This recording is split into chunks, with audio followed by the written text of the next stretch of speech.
with our national anthem last.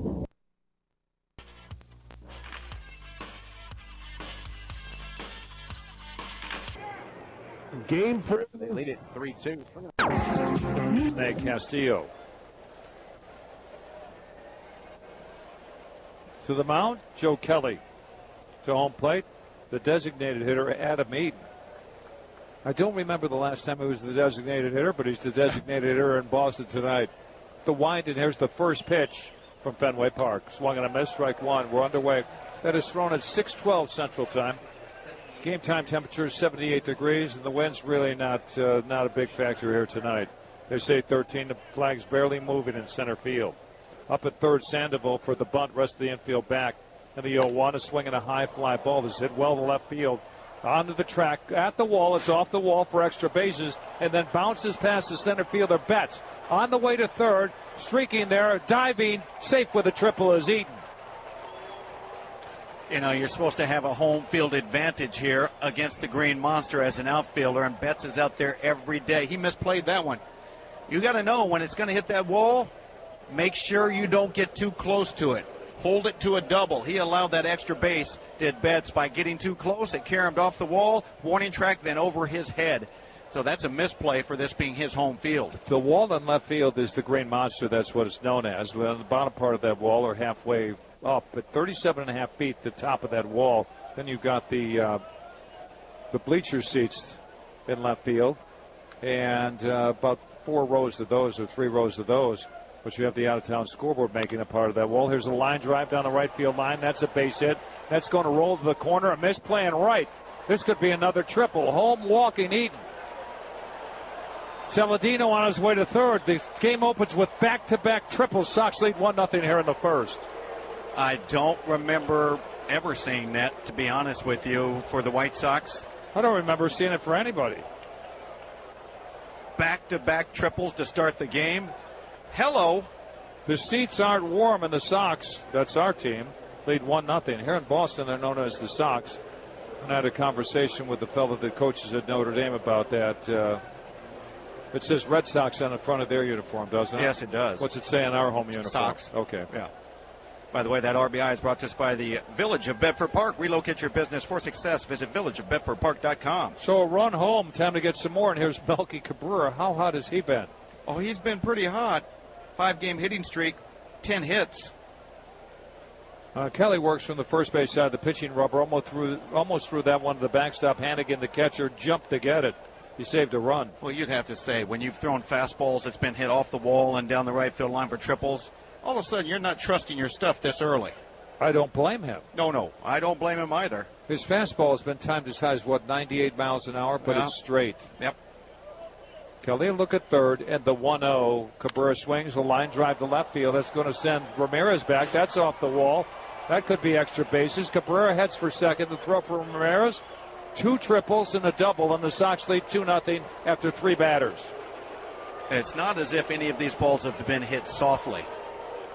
They have been hit hard. The one down the right field line by Saladino was more of a line drive ground ball, but it was hit hard. This one killed. A backdoor breaking ball left up, and Cabrera stop and go. Nailed it. There are people who think that we can jinx people up here with what we say, and I don't believe that. Well, no, we can't. If you believe that, welcome to it. This is starting to look like the game against Cleveland a couple days ago, where the White Sox sent 9 to home plate, scored 5 runs on 3 hits. Well, don't stop now. No. Here's Abreu with a chance to get Cabrera in with the 3rd run with nobody out. Here's a swing and a foul to play, strike 1. The Red Sox fans are happy about that. It was a swinging foul ball for strike 1. Well, that fastball was 94 miles an hour on the Xfinity speed gun. Xfinity, your home for the most live sports. Jose hit his 15th home run at Cleveland. And the wall and left, down the line anyway, it says 310. The marker down the right field line, who knows? It's under 300 feet, though. Cabrera at second, 2-0 White Sox. First inning, the pitch. Jammed him with that pitcher who got it by him. Followed out of play on the count, now 0-2 on Jose Abreu, the first baseman. Well, if you're making an evaluation, you got a double or triple, hit by Eden on his fastball. Yeah. You got a triple hit on the fastball by Saladino. He tries his breaking ball, and that gets for a double. He's just gone back to the heat. He said, to heck with it. Nothing's working. I'll live with the heat. That's exactly what he's done. Where can he go? Right, exactly. He'd call the pitching coach out and say, help me, but I don't think he's coming out yet. Right. 2 strikes on Abreu. Cabrera at second, and the 0-2 hit him. But that one hurt. That one will leave a mark. You do not see Abreu ever yell and go running out of the batter's box towards the third base dugout as he did right there, as that seems to have got him either on the wrist or hand area. Base hit by a pitch, and hopefully he's okay. Runners at first and second now, 2-0 White Sox for Abaciel Garcia, the right fielder. That is now the 10th time he has been hit by a pitch this year. Next closest, Eaton, 7 times. To say Kelly's on shaky street would put it mildly. Do not help him out. Ramirez gets any deeper in left field, he'd be part of the scoreboard. Kelly look at second at Cabrera. Now he deals to Garcia up and in, ball 1. Eaton's 8th double of the year puts him in second place in the American League. Kiermaier has 10, triple that is. Kiermaier has 10 triples to lead the league. That's amazing. That's a lot for this early in the year. It certainly is. 1 ball, no strikes, 2 runs across. Garcia waiting, Kelly dealing, a swing and a line drive to left field. That will fall in front of Ramirez, and the bases are loaded of White Sox with still nobody out. The hits keep on coming.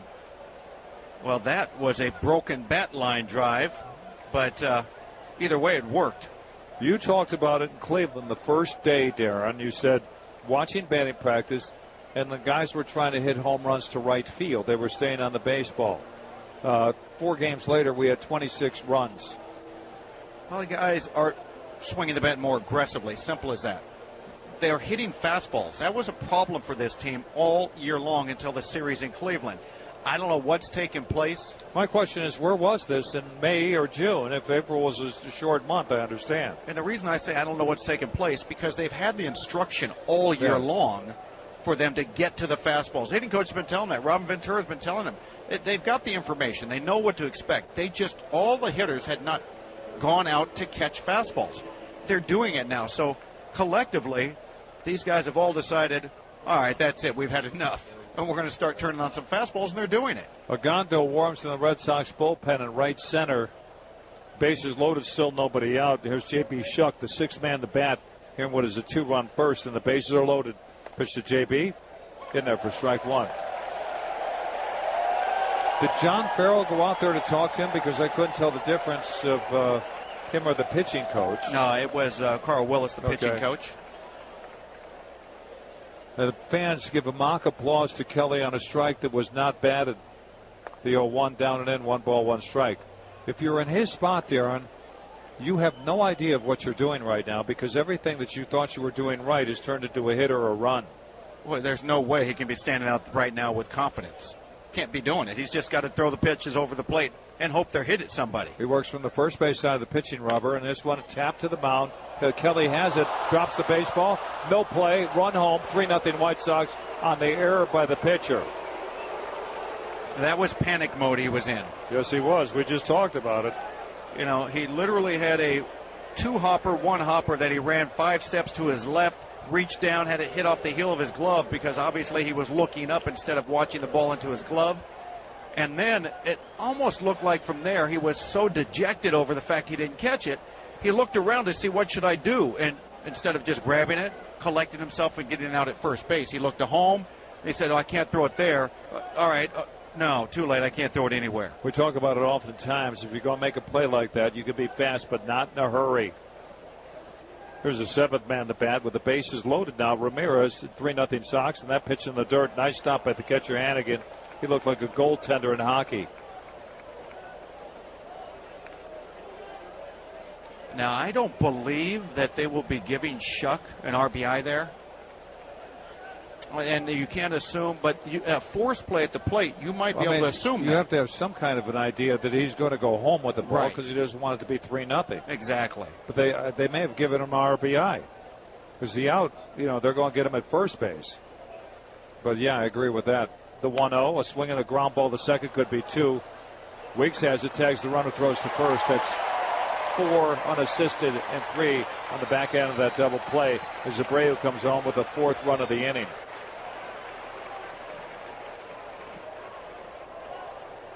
You're not supposed to be tagged running to second base. This is what happens to the runner, though.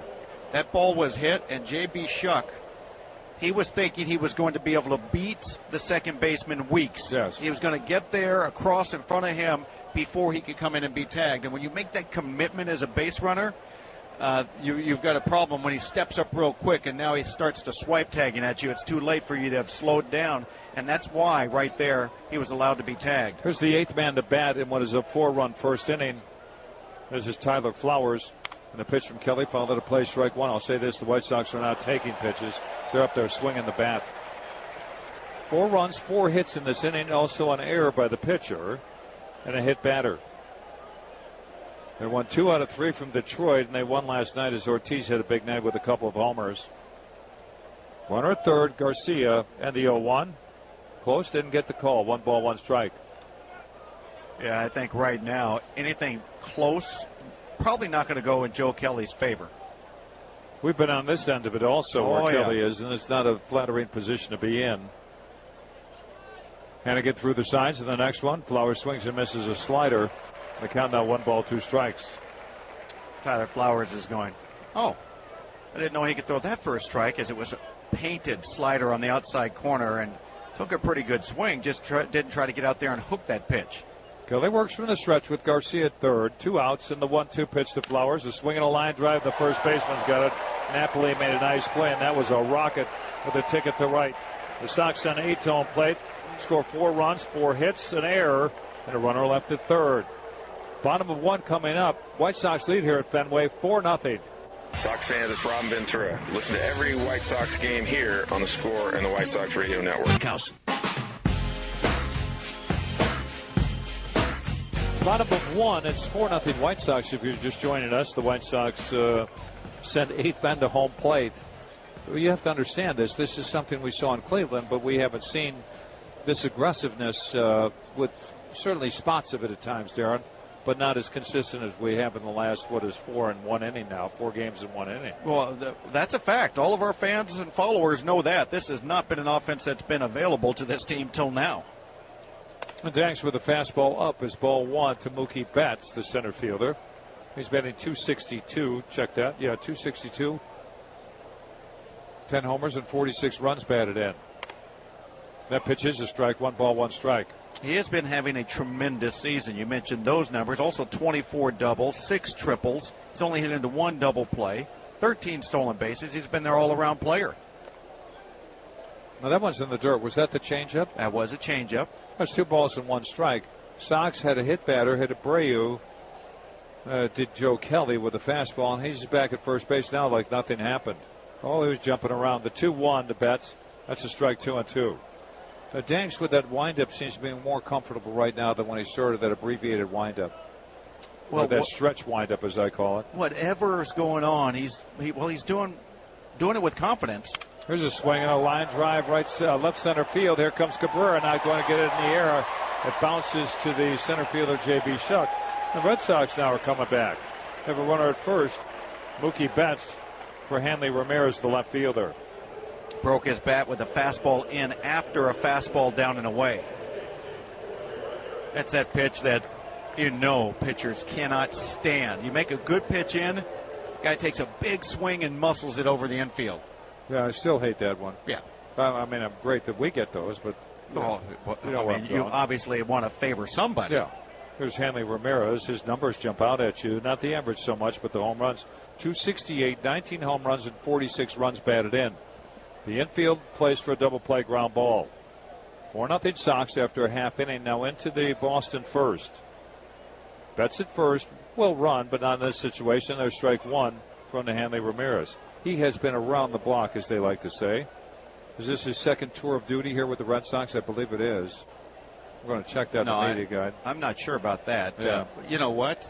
Yeah, he came up here, then he went to the Dodgers, and then back to these guys. You're right. The 0-1, a line drive foul, and they're swinging the bat both sides now. Is that what's fouled? The count 0-2 on Hanley Ramirez. Well, the one thing that the White Sox, John Danks, and the rest of the pitching staff better not take for granted is this team can't hit, because they can. They're hitting 11 points higher at 255. They've scored a lot more runs, over 400. The 403 runs, the White Sox now, they have 340. So that is, 63 less runs the Sox have scored. Good lead away from first for Betts as Danks looks at him, and the 0-2 to Ramirez up and in. 1 ball, 2 strikes. We have not seen the cutter but once, and we have not seen the changeup but once, and that one was in the dirt. I think right now John's just trying to locate some pitches right down the way, maybe in, just get that roller to left side, get the double play started. The Yankees lead the American League West at 55-42, and there's a throw over to first. Late jump back there by Betts and slid off the base and just grabbed it with his hand. Yeah, that's a hamstring waiting to be blown out by that action. His spike slid right across the base. Yeah. You've been on a wet base like that before. Well, yeah, I don't know why that base would be wet. The only reason I think, Darren, is when they dressed the infield and they came out to re-soak the infield, they had the bases already down. If he has rubber spikes on and slide across that, your metal spikes, generally they won't slip like that on the top of a base, even if it's a little wet. Home plate, yes. 1 ball, 2 strikes. Betts at first. Danks with the look there. And the 1-2 to Ramirez, a swing and a chopper off of home plate. A play for Ramirez on the run, throws him out to second base with no problem. That might have been a jam shot in the air the way it looked. And it goes 6-3 on the out as Betts is at second base with 1 out. And here comes Xander Bogaerts, their talented shortstop.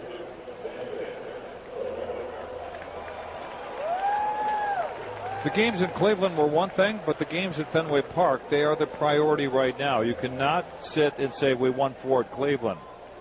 This is a team that has not played well. The Red Sox are 44-55. Take advantage of the situation. Not that the White Sox are that much better, but they've played better lately at 46-50. Bogaerts, the right-handed batter, touches home plate not once but twice. Slightly open stance in that right-handed batter's box. Mookie Betts at second with 1 down in the Boston first. And the pitch that's in their first strike. Let's pause here 10 seconds for station identification on the score, and this is the White Sox Radio Network. Mully here for the Mully and Hanley Show, mornings 5 to 9. This is where we talk White Sox HD2 Chicago. Thanks from the set. A check of Betts at second, not once but twice. The next one to Bogaerts. There's a changeup, swung and a missed 0-2. That's the best one we've seen, but he's only thrown 2 of them. With Darren Jackson, Ed Farmer covering White Sox baseball. The road trip started in Cleveland, and the Sox won all 4. They come here to Fenway Park, the top of the first of this inning of this game. They sent 8 men to home plate to score 4 runs on 4 hits. A hit batter, an error. The Red Sox have a runner at second. The next one to Bogaerts is down the way, and the count now 1 ball, 2 strikes. Bogaerts has been a very hot hitter for this team of late. Last night, matter of fact, he had 4 hits. And that was the 4th time this year he had 4 hits in a game. So you look at the .317 average, one of the top in the league. He's hit 24 the last 27 games. So don't just lay it in there to this guy. You see, it's the ball all over the field. Also, not one-dimensional where you could play him. And he calls time at home plate, that is. By the way, Dave Powers is our engineer here. I'll give you the guys in the score studio in downtown Chicago. I know I've got it here somewhere. It's Rick Camp working there with Joe Ostrowski. Glad you're with us tonight. 4-0 White Sox, first inning. Bogaerts back in the batter's box. Danks from the high set now settles mid-chest and deals a swing and a shot on the ground at third. There's a play at third, or to short. There's a play at third base. They get the out of Betts. 6-5 on the out. What was he doing? Bad base running. You know, I don't understand. I don't care how young you are of a player. You are taught in Little League on up. If a ball's hit to your right when you're on second base, don't run to third. And as a matter of fact, that ball was hit to the base runner's right to the shortstop, right where he was standing. He looked at the shortstop to see where he was and still went. You know, your reaction when a ball is hit when you're on the base pass is to run unless, well, you've already told yourself, hey, if the ball's hit right here, I'm not running, then you freeze and you go back to second base. What he just did was something that you'd see in Little League. Not at Fenway Park in Boston. You shouldn't. No. You're professional. So here's trouble at home plate with 2 homers last night. David Ortiz, better known as Big Papi. How about this find from the Minnesota Twins coming here to Boston to play? Oh, yeah. Well, they did the right thing because Ortiz was a good hitter in Minnesota, hitting the ball the other direction with some power and batting average. He came here and started just freewheeling it. The 1-0 fouled out a play to the left. That may go out of the ballpark. That's on the roof along the third baseline. The count 1 ball, 1 strike. 243, 2 homers last night, 19 on the year. And they showed no mercy with the Detroit Tigers winning 2 out of 3 against them. No, they did all right in the game last night, that's for sure. 4 runs, 4 hits for the White Sox. a hit for the Red Sox with a runner at first and 2 down in the first. Next one to Ortiz, down and in. 2 balls and a strike. He is very dangerous because, as Darren mentioned, he will go to left field and has power to get it out of any part of this ballpark. Down the right field line, I'm going to guess at the number down there. It's about 297, 296, and the pole's on the side of the wall. And then the fence goes out dramatically to right field. Here's a swing and a long one to center field.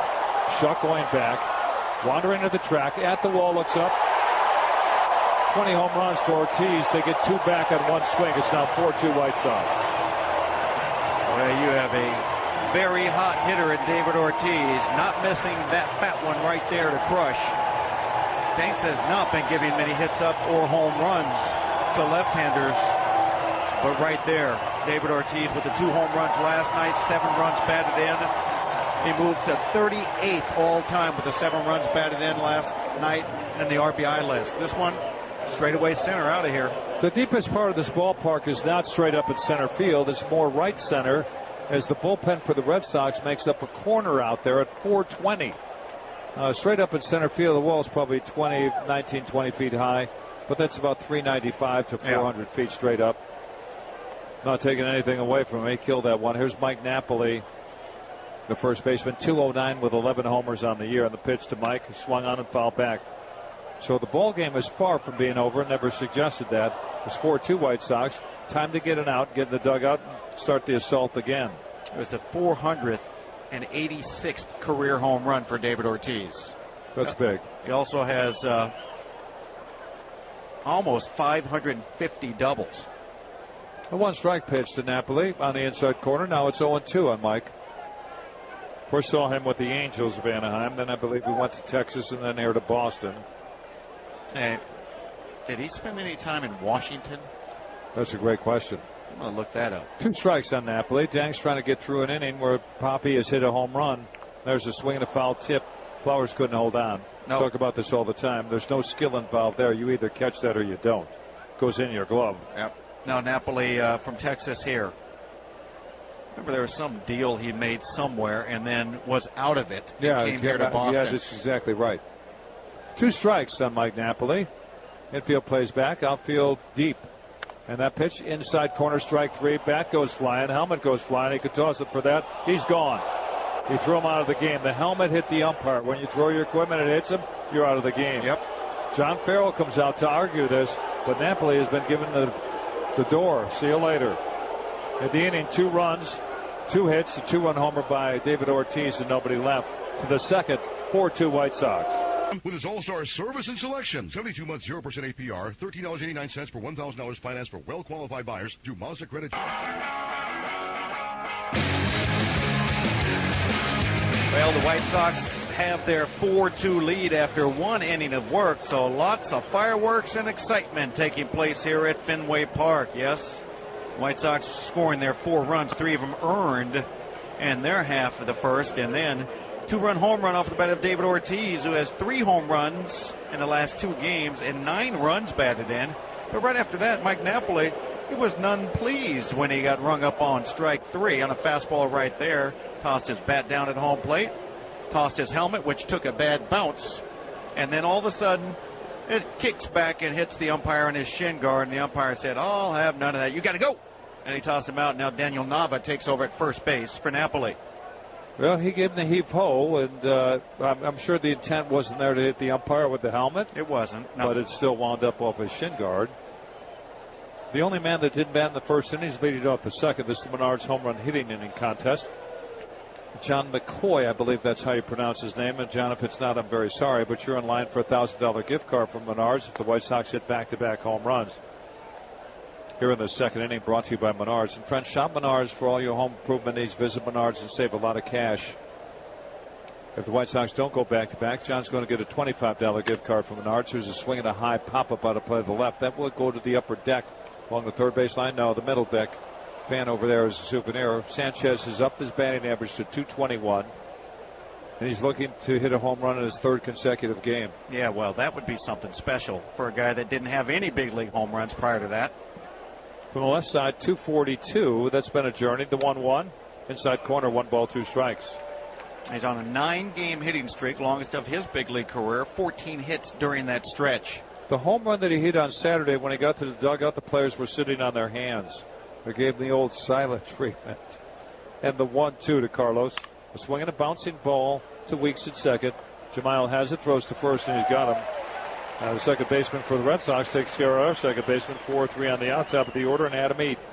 Hey, the White Sox are bringing the Grand Ole Opry's 90th anniversary celebration to U.S. Cellular Field for country music night and fireworks, presented by Pepsi on Friday, July 31st. Country music's rising duo, Maddie and Tay, will perform live on the field pregame, and all the fans get to stick around postgame to see fireworks. Get your tickets by visiting whitesox.com/country or call 866-SOX-GAME. In the first inning, Eaton led the game off with a triple off the board in left field off the Green Monster, and those are the monster seats behind that wall in left field. There's 3 sections of those, 3-4 rows maybe, and that's a seat that everybody wants. Not easily attainable, as the premium is on tickets here in Boston. That one's on the inside corner, 1-1 on Eaton. The point is, Saladino, after the triple by Eaton, he tripled down the right field line. Back-to-back triples to start a game. The 1-1 from Kelly, swung and a miss, 1-2. We have seen this also, Darren. Pitchers that give up runs early, and you think you got them, right. All of a sudden they settle down and you can't find them. Yeah, I don't like when our White Sox offense does that and then gets nothing else, because, it gives the other team a lot of momentum to catch up to you. Here's the 1-2 pitch to Adam Eaton in the dirt, 2 balls, 2 strikes. Not sure he's moved off shaky street just yet either. Well, I'm sure he's not 100% confident in his ability to just say I'm blowing fastballs by people, because those were the pitches that got hit hard in that first inning. In the last 9 games, he has hit his Adam Eaton in 8 of the 9 games, batting .313 in that area.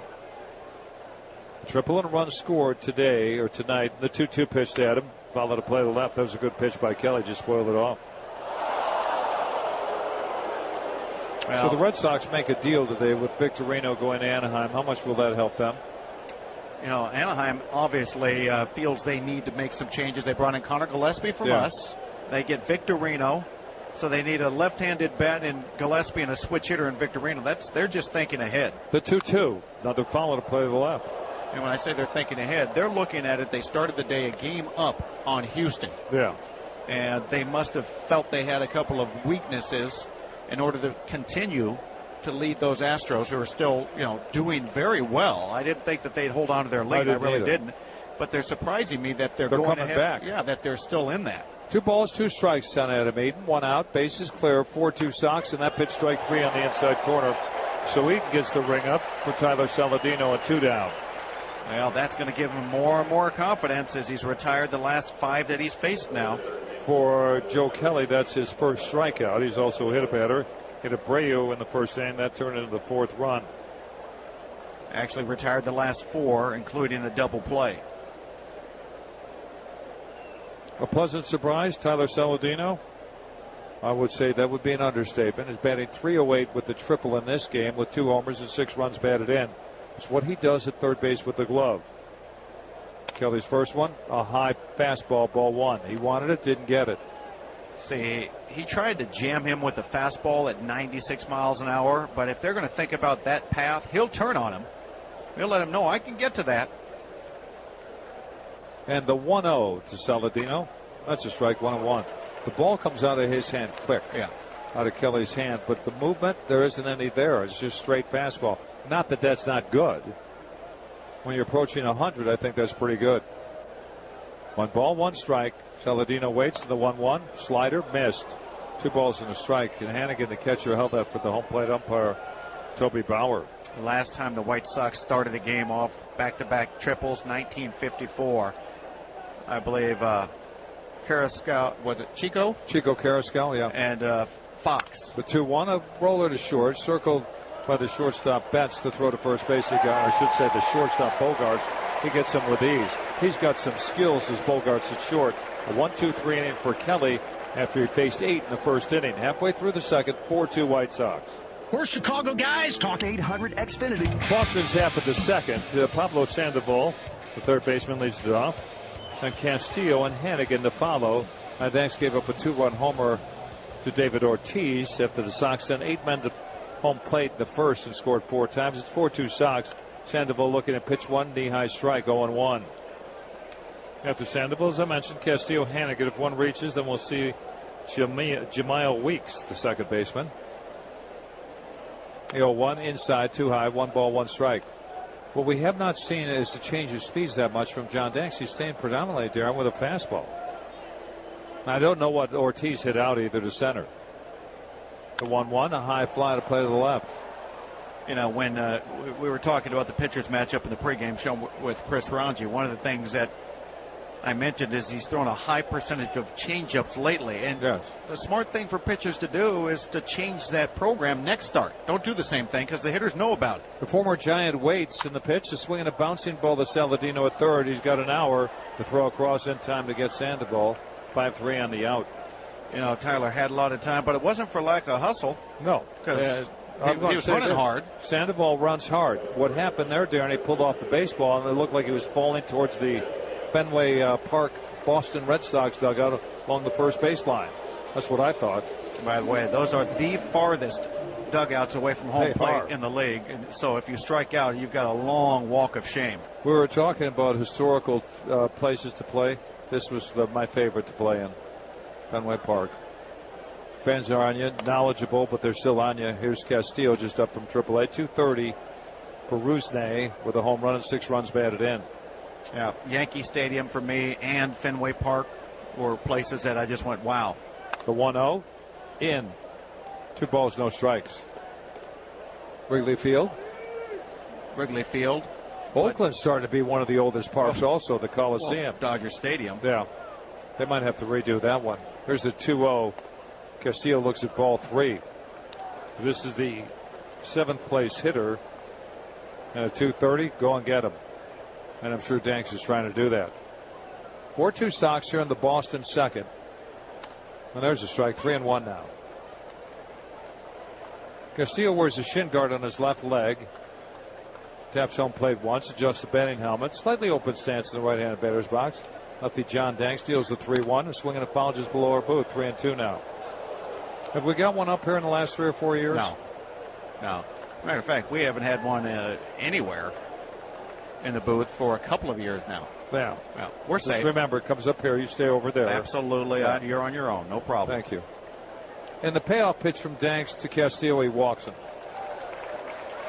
Well, that is the first time that a starting pitcher has walked a batter. They had a streak of 5 straight starts without giving up a walk. Yeah. For Danks, his scoreless streak of 12 2/3 coming into this game ended with 2 outs in the first inning on a 2-run homer by Big Papi or David Ortiz. There's Ryan Hannigan, the catcher, with 1 on and 1 out. What's brewing around Major League Baseball is brought to you by Hills Brothers Coffee. Trust the taste. Share the tradition. Kansas City 4, Cleveland 1. A Progressive Field there in the second.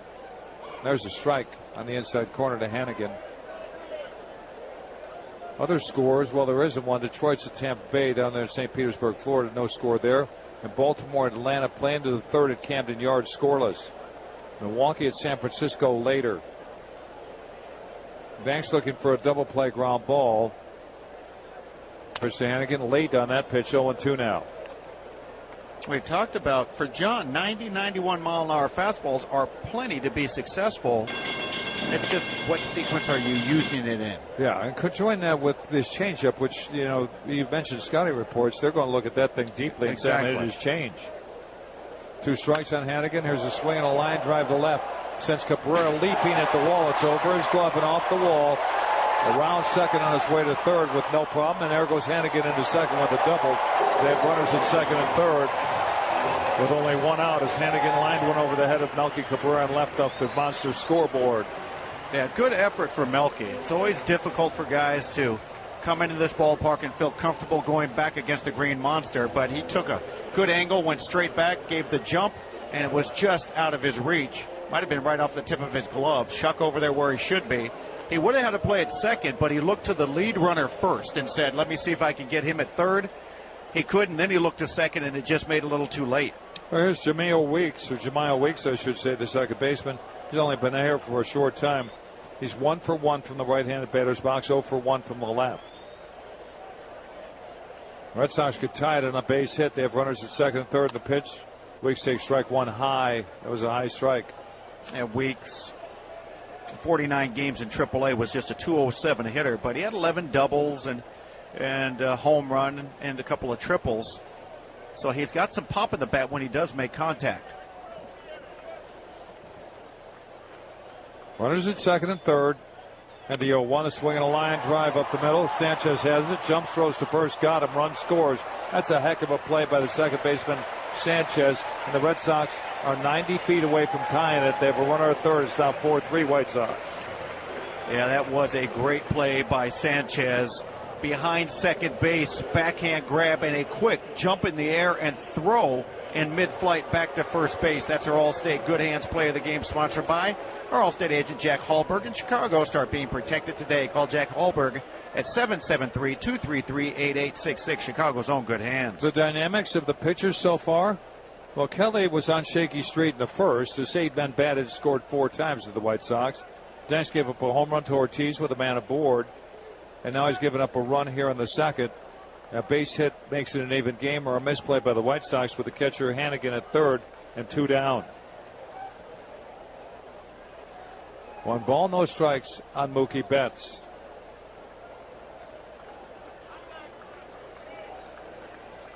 Banks works from the third base side of the pitching rubber. Hannigan at third, and the 1-0 is swinging a high fly ball. It's hit deep to left field.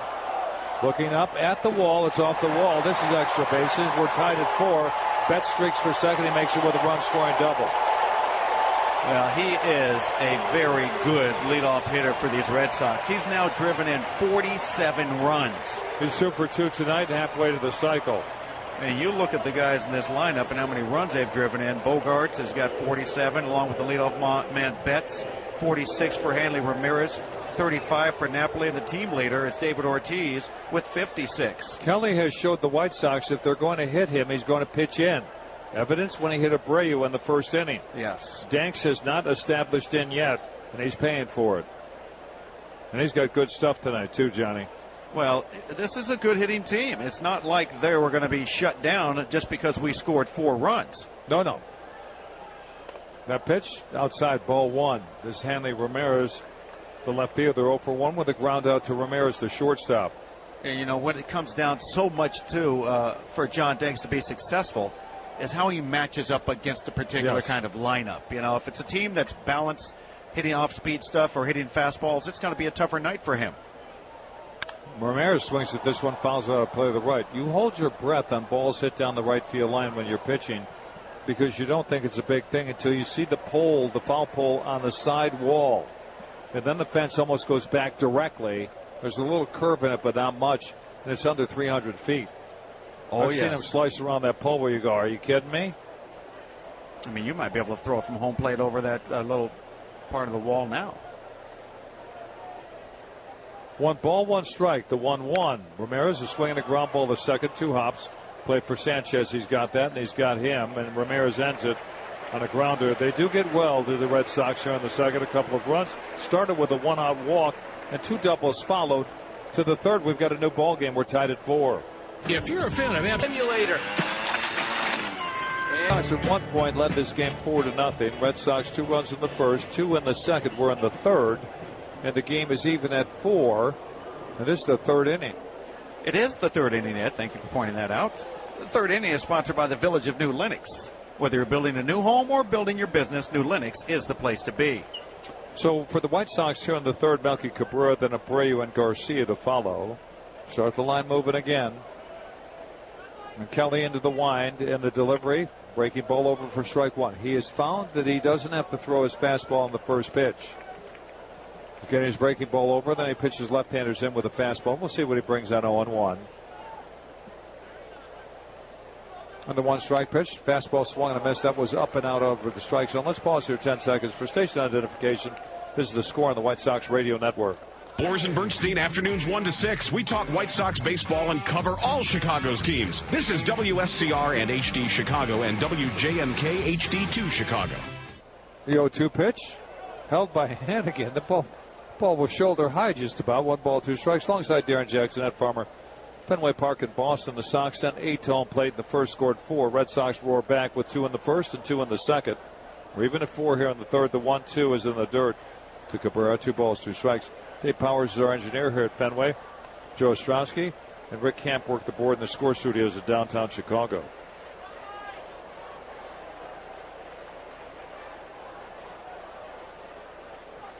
Kelly standing tall, reading signs into the wind and the 2-2. Cabrera swings and spoils that one out of play to the left. Yeah, Melky came into tonight against these Red Sox last 15 games against Boston, and that was when he was with Toronto. A .390 hitter, and he's 1 for 1 tonight, so that's just gone up. He has enjoyed the pitching from these Red Sox. He's hitting .274. Yeah, that's just crazy.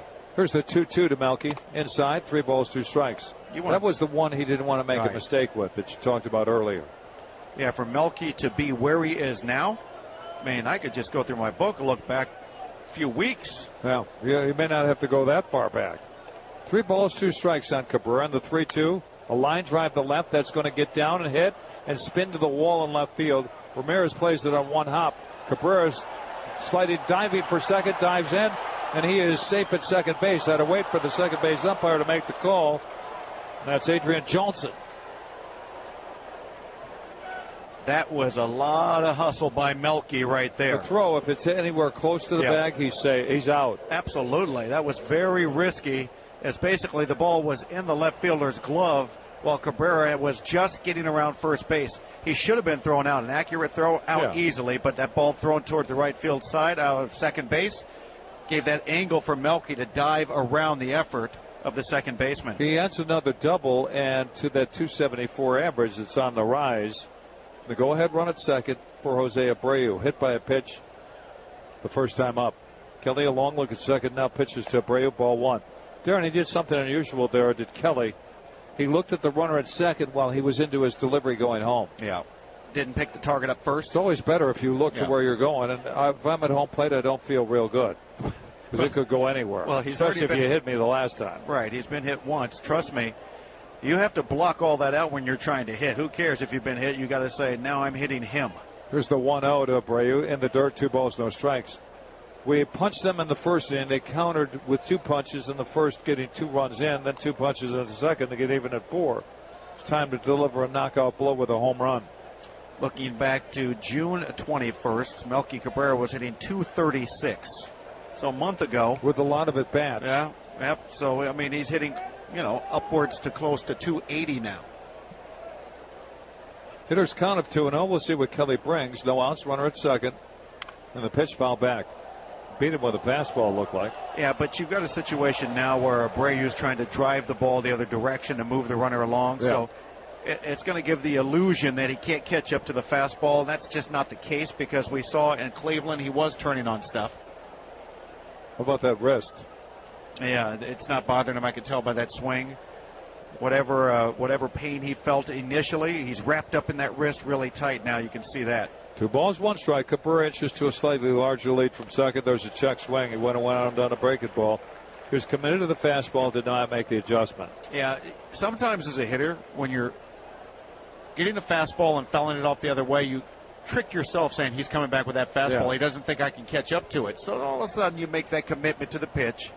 It doesn't matter because he still has 1 swing left. You don't want to do it with 2 strikes. No. If you do, you're taking that walk of shame, as you called it.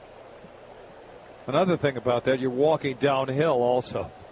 2 balls, 2 strikes on Abreu. No outs. Cabrera at second, and the 2-2.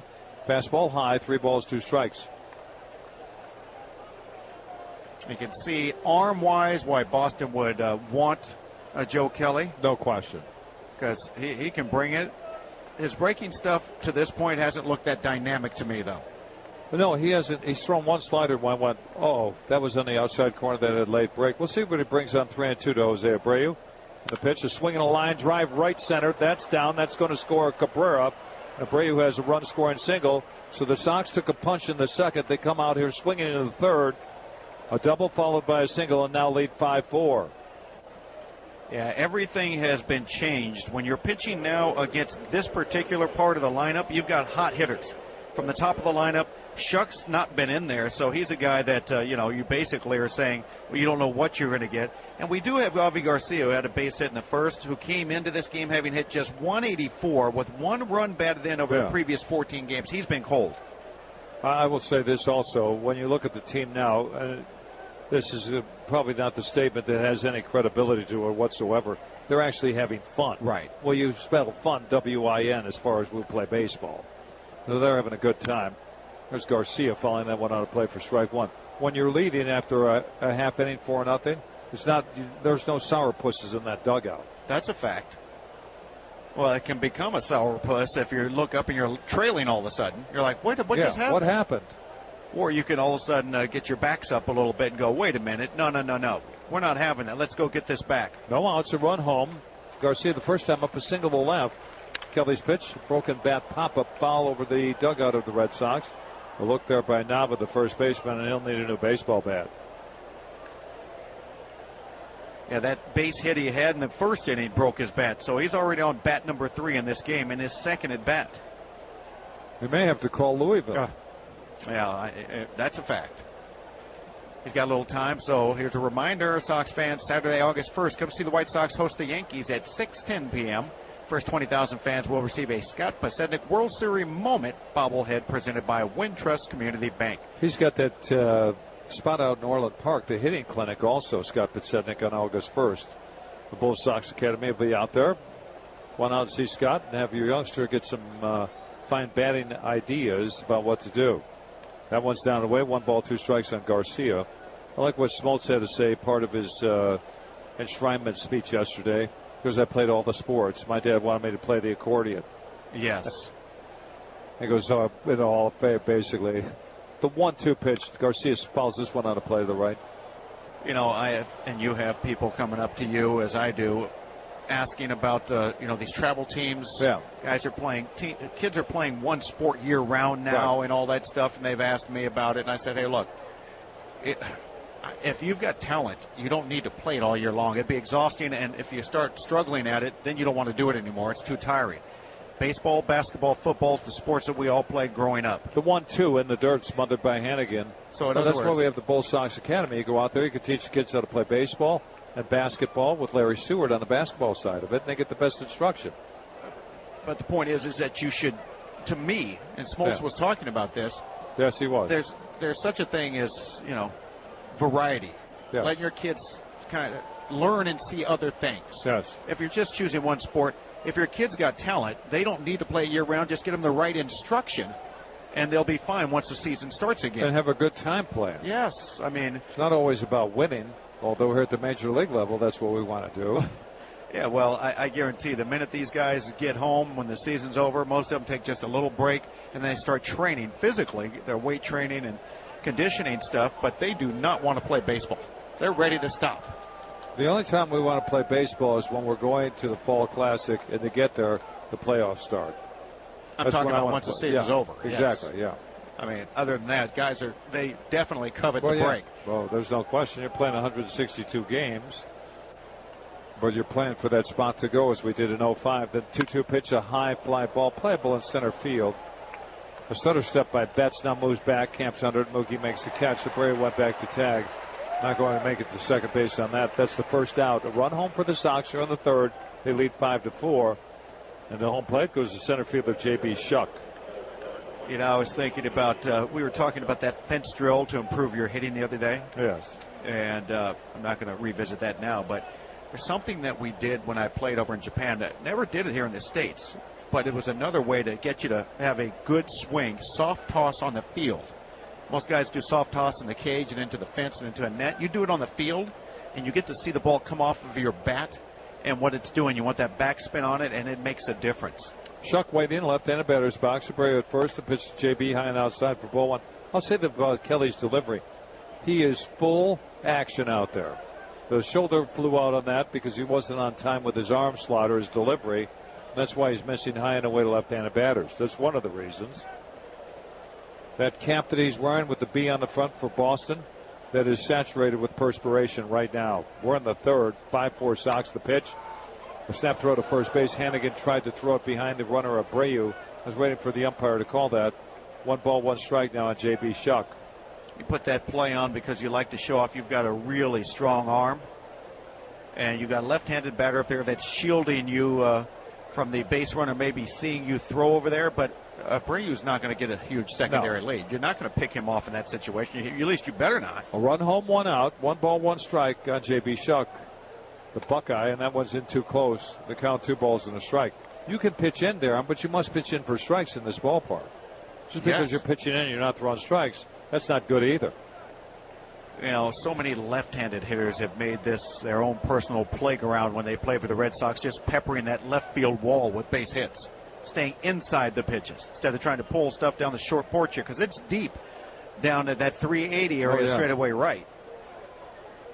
The next one to Shuck in the dirt. The count runs to 3-1. If you're going to throw that at 2-1, you better make sure you can get it over. Because now, what are you thinking if you're J.B. Shuck 3-1? You're looking for what? You've got nothing other than look for his fastball. And if he throws it, Shuck's the kind of guy that even if he hasn't been playing, this is all he wants is a fastball 3-1 that he can take a good swing at. 3 balls, 1 strike, 1 out. Abreu at first, 5-4 Sox, 3rd inning. The pitch to Shuck popped him up. The infield, Bogarts, the shortstop, wandering now into left center, makes the catch.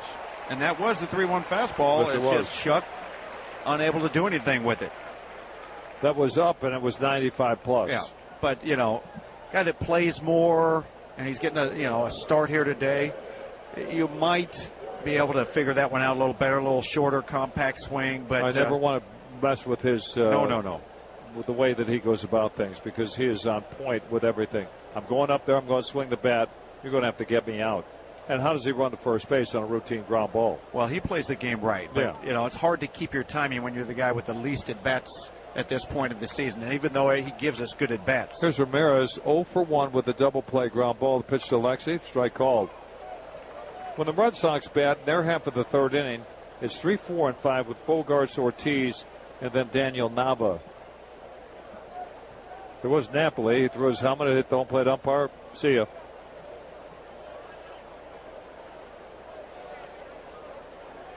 Kelly from the center. Look at first the 1-0 or the 0-1 foul to play to the right. That'll go into the second level here, and a fan made a nice play. Barehanded catch down that right field line. People behind him are thanking him. They don't have to go see the dentist. And no, you definitely do not want to let the people down behind you. If you're going to make the play, make the play. Yeah.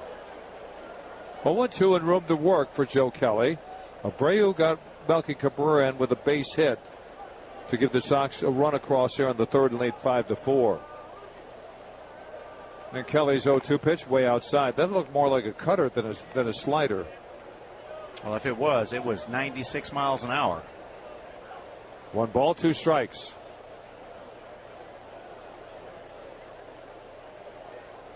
And as usual here at Fenway Park, basically a sellout. That's what it is. They're to the rafters here. And the deepest part of the ballpark, you're under the scoreboard center. That one misses. 2 balls, 2 strikes. How far would you say they are under the scoreboard in center field? I mean, straight up all the way to the top. How far are they from home plate? A block and a half?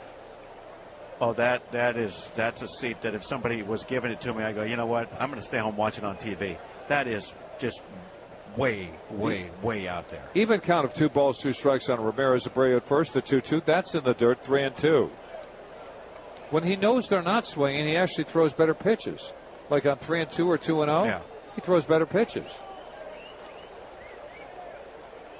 Ramirez, incidentally, can hit home runs. If you're too careful with him, you walk him. But if you get careless, he can hit one out of here. He's got 4. Not that that's a lot.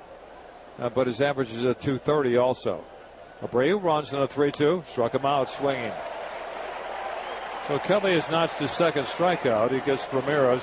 Run across, a couple of hits, and they leave a runner to the White Sox. Halfway through the 3rd here at Fenway, 5-4 White Sox. This is Jeff. Equal housing lender. NMLS ID 3998. The taste. Share the tradition. Hills Brothers Coffee.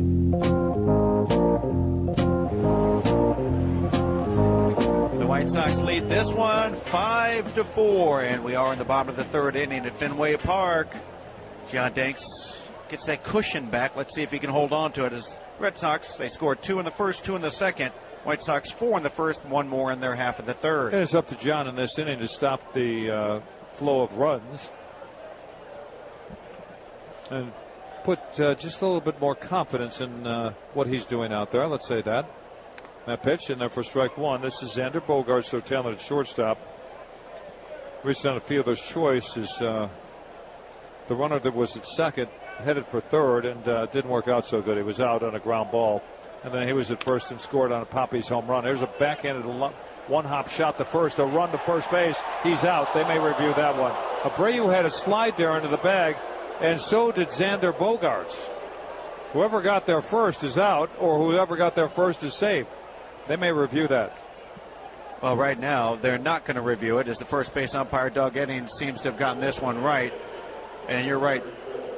Bogaerts with the head first slide, and Abreu with the foot first slide did just beat him, because he realized with John Danks follow through, falling off at third base, there was no way John Danks was going to get over there and beat the runner. He was late. There was no chance. It was either Abreu doing that or forget about it. Just safe to say this, making the play backhanded was a plus. Yes. The extra, that's a bonus. Well, here's Ortiz showing bunt, taking strike one. On his own after he homers. Well, the shift is on for him. Saladino's playing shortstop. I don't know him that well. I've talked to him a few times, and a daring guy. He'll bunt. He will bunt. There's no question about it. I've seen him bunt in these situations. He probably won't now. There's swinging a roller up the first baseline. Talk about a dichotomy of two at bats. So home run and then a roller to the first that went, 93 feet. He's out 3 unassisted. Abreu's been busy in this inning on defense.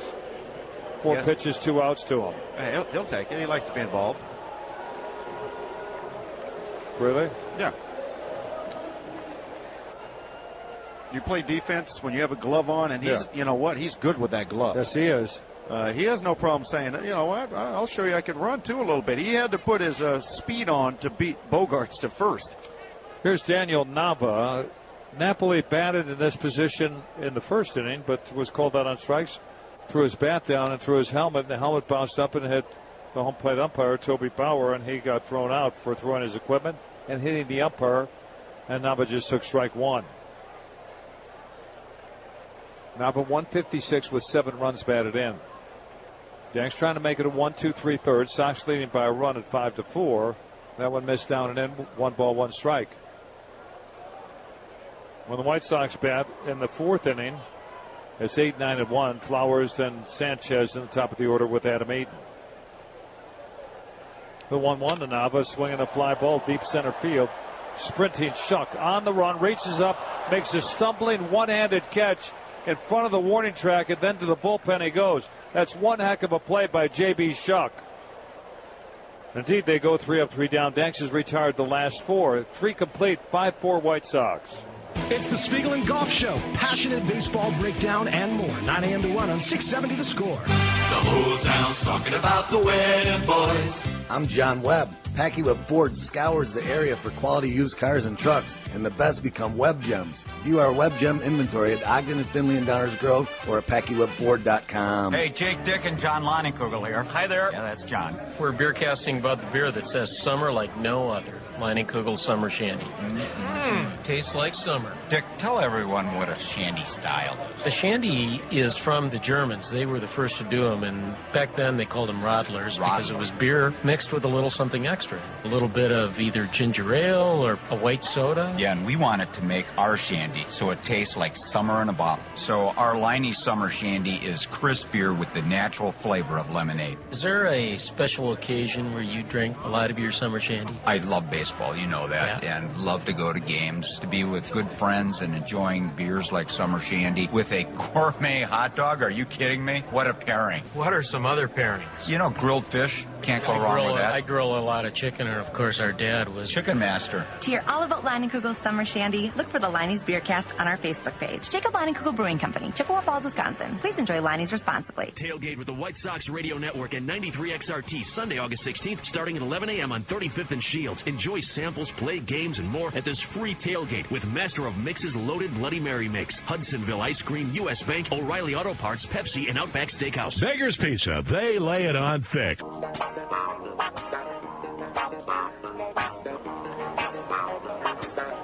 4th inning, presented by U.S. Bank. The White Sox have thrown 18 no-hitters in big league history. Well, if they do it again on August 14th, 15th, or the 16th, you might win $25,000 in the Southside No-Hitter Contest presented by U.S. Bank. On the computer, go to SouthsideNoHitter.com to register for your chance to win $25,000. And good luck to you. Breslow, the lefty, warms in the Boston bullpen in right center as Kelly comes out. Pitch 1, fouled off the bat of Flowers for strike 1. 5 runs, 6 hits for the White Sox, 4 on 4 for the Boston Red Sox. There's Kelly's 0-1. Jam shot foul. He comes in. This is what you have to do at Fenway Park. You've got to pitch into right-handed batters if you're a right-handed pitcher. Lefties have to do the same. A little different task, though. Yeah, that's what a lot of pitchers don't recognize when they come in here as a visitor, especially if you're not in the AL East where you're here often. You have to be told. 0-2, room to work for Kelly. Abbreviated windup and the 2-strike pitch to T. Followed to play the right. He's coming with the heat. Tyler 2-11 with 7 homers and 24 runs batted in. I'll probably come with a slider after he was getting closer to catching up to the heater there. You're sounding like a pitcher now because that's what you do. When they start fouling a pitch off like that, you go to plan B. Problem was, plan B in the first inning didn't work as well as A. Here's a swing and a line shot. Bogarts in self-defense catches it. Darren, he went to use his hands in front of him, and with the spin pulling it towards third base, he had a backhand at the last second. Yeah, it kind of surprised him when it hit a certain way, that's for sure. And that was a slider, but it was right there to hit. And Flowers, for 2 straight at-bats now, has nailed sliders for outs. We found out in Cleveland that back up the middle isn't exactly a lot of places to get hits with that defense. No, and I think more and more hitters, they're put in a position with all the shifting going on now to go ahead and check the defense first before they step in the batter's box and then try and guide the ball away from those shifts. Here's Sanchez, the 9th place hitter. Up at third is Sandoval. The check swing. Did he go? They'll appeal to third. Nope. Ball 1. There's some umpire crews call that immediately. They just go, yeah, you win. That takes the guesswork out of it. Well, that's once they say that, good then point. You're gone. Yeah. There's the 1-0. Carlos takes a strike, 1-1. He's homered in the last 2 games, and he has 2 on the season. I hope he's not up there thinking, hey, I want to hit another home run. Just, he's on a nice run of swinging the bat and hitting the ball hard, but just get your hits. Kelly sidestep kick, the 1-1 to Carlos. That's outside, 2 balls and a strike. Yeah, you look at the small picture, say, I want to hit this ball. I want to hit this hard. One of the hardest things I think at baseball, not necessarily hitting it, but hitting it with your hands staying inside the ball. The 2-1, missed, 3-1. And I mean that you could chicken wing it certainly by raising if you're a right-handed batter, raising it this way to try and go to right field. You raise the elbow up. But the true hitter keeps his arms down and he keeps the bat level as it's coming through the zone. The 3-1, a swing and a line drive to center. That's a base hit right past the head of one pitcher, Joe Kelly. Now that's how you're supposed to hit a 3-1 fastball when you're hot. And, yes. Well, he's hot. And that means that now, because of that, John Farrell's going to head out to the pitcher's mound. Is he bringing the heave-ho sign with him? Yep, he's going to the bullpen. He's going with the heave-ho. So this is Send Him to the Shower, sponsored by the Plumbers Utes. White Sox playing better baseball, as you well know. Scoring some runs now. That had been few and far between. The team that had scored the fewest amount of runs in baseball this year. Lately, well, they look like they are just knocking down the walls of every stadium. Come in here, score 4 in the first. They score 1 more in the third and have the lead at 5-4. Here's a triple man in the first inning, Adam 8, and he had some company also. Saladino tripled right behind him. The Sox sent 8 men to home plate in the first and scored 4. They had a run in the third and lead 5-4 here as Breslow throws over to first. And Sanchez doesn't have what you would call a lead that he's going to steal with, that's for sure. Yeah, the one thing that they could try and do, the hit and run, as Pablo Sandoval stands way in at third base trying to say, don't bunt it here. Breslow, we've seen him before. He can be tough to find at times. There's a foul back. That was a pitch that was elevated. I thought it was a fastball in. It was foul back for strike 1. Did we see him at Baltimore? I'm going to look that up. Cleveland? Yeah. I believe we saw him there. Trying to think if anywhere else.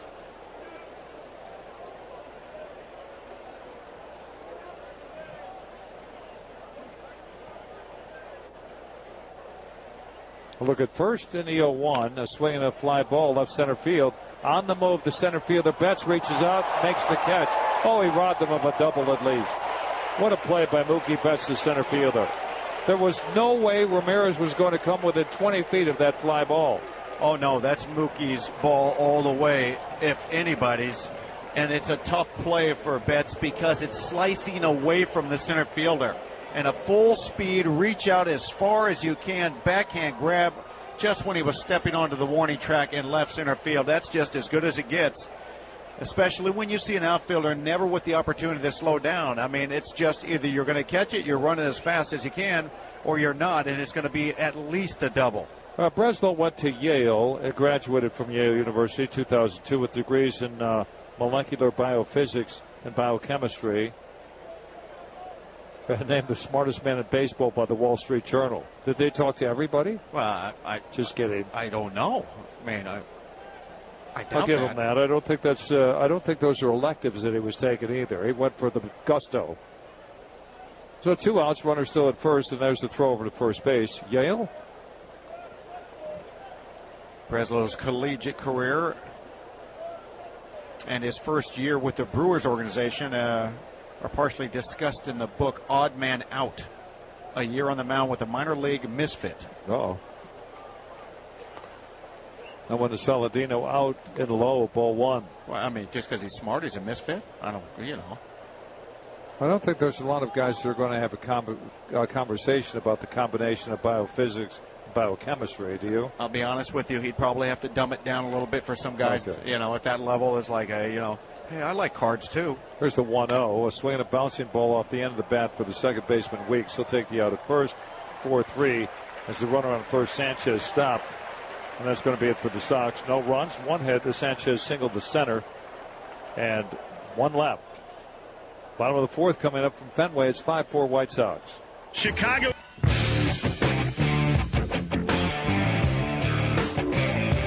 Boston comes up here in the 4th. We just celebrated one of our war heroes. Came out through standing ovation. Was that World War I he was in? I honestly did not hear.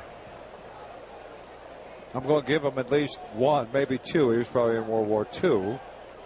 First man up for the Boston Red Sox here in their half of the 4th is Pablo Sandoval, and he's taking his time to get in. Let's get out for a 10-second ID break on the score. And this is your White Sox Radio Network. It's Matt Spiegel from the Spiegel and Golf Show, weekdays 9 to 1, talking White Sox and all of Chicago's teams. This is WSCR and HD Chicago, WJMK HD2 Chicago. Here's one that hit the bag at first. Abreu went to get it, then turned around. It went over his head. He went back, caught it, threw it to Danks covering. We've seen a lot on this road trip. I'm telling you, Saladino yesterday had a play at third base and hit the top of the bag. He had to wait for it, reach down on the chalk and grab it as it rolled off the top of it. This time it pops up in the air. I mean, the defense has just been spectacular this whole road trip. Great job by Danks also getting over there. This is what it's all about for pitchers. If you're picking them up defensively, it should inspire them that much more to just keep throwing strikes. Well, Bogarts went to first base, tried to get there as Abreu caught a backhanded grounder headed for right, opening the third, and Danks' momentum as he delivered the pitch was to third base. He couldn't get there. He was there on that one, though, wasn't he? Yeah, well, he had time against Sandoval. Yes, he did. Here's Rusney Castillo. A walk and one of the 2 runs across in the second, just up from AAA Pawtucket. That's in Rhode Island. Here's a bouncing ball in the left field. That's a base hit. He likes it here in the big leagues, doesn't he? Well, I don't know why he wouldn't. Yeah. This is the place to be. Even though you and I both know there have been some guys in the minor leagues that were perfectly content and happy being there. Yeah, and that's where they wanted to play, and I have no problem with that, but you and I had different aspirations. As all these guys that are here, I would assume that, they're here because they didn't want to be in the minor leagues. They played well enough and deserved to be here. But there were guys that were down there just happy as you could be, having fun in the minors. 1 ball, or I should say 1 out, 1 on, and here's Hannigan on a pitch that you should hit the last time. He did hit it off the wall and left for a double. That put runners at second and third. He scored the second run of that inning as he came in. Mookie Betts with a double off the wall followed. There's a throw over to first. Scissor step move back to first by Castillo. He didn't know he was coming over there. 5-4 Sox here on the Boston 4th.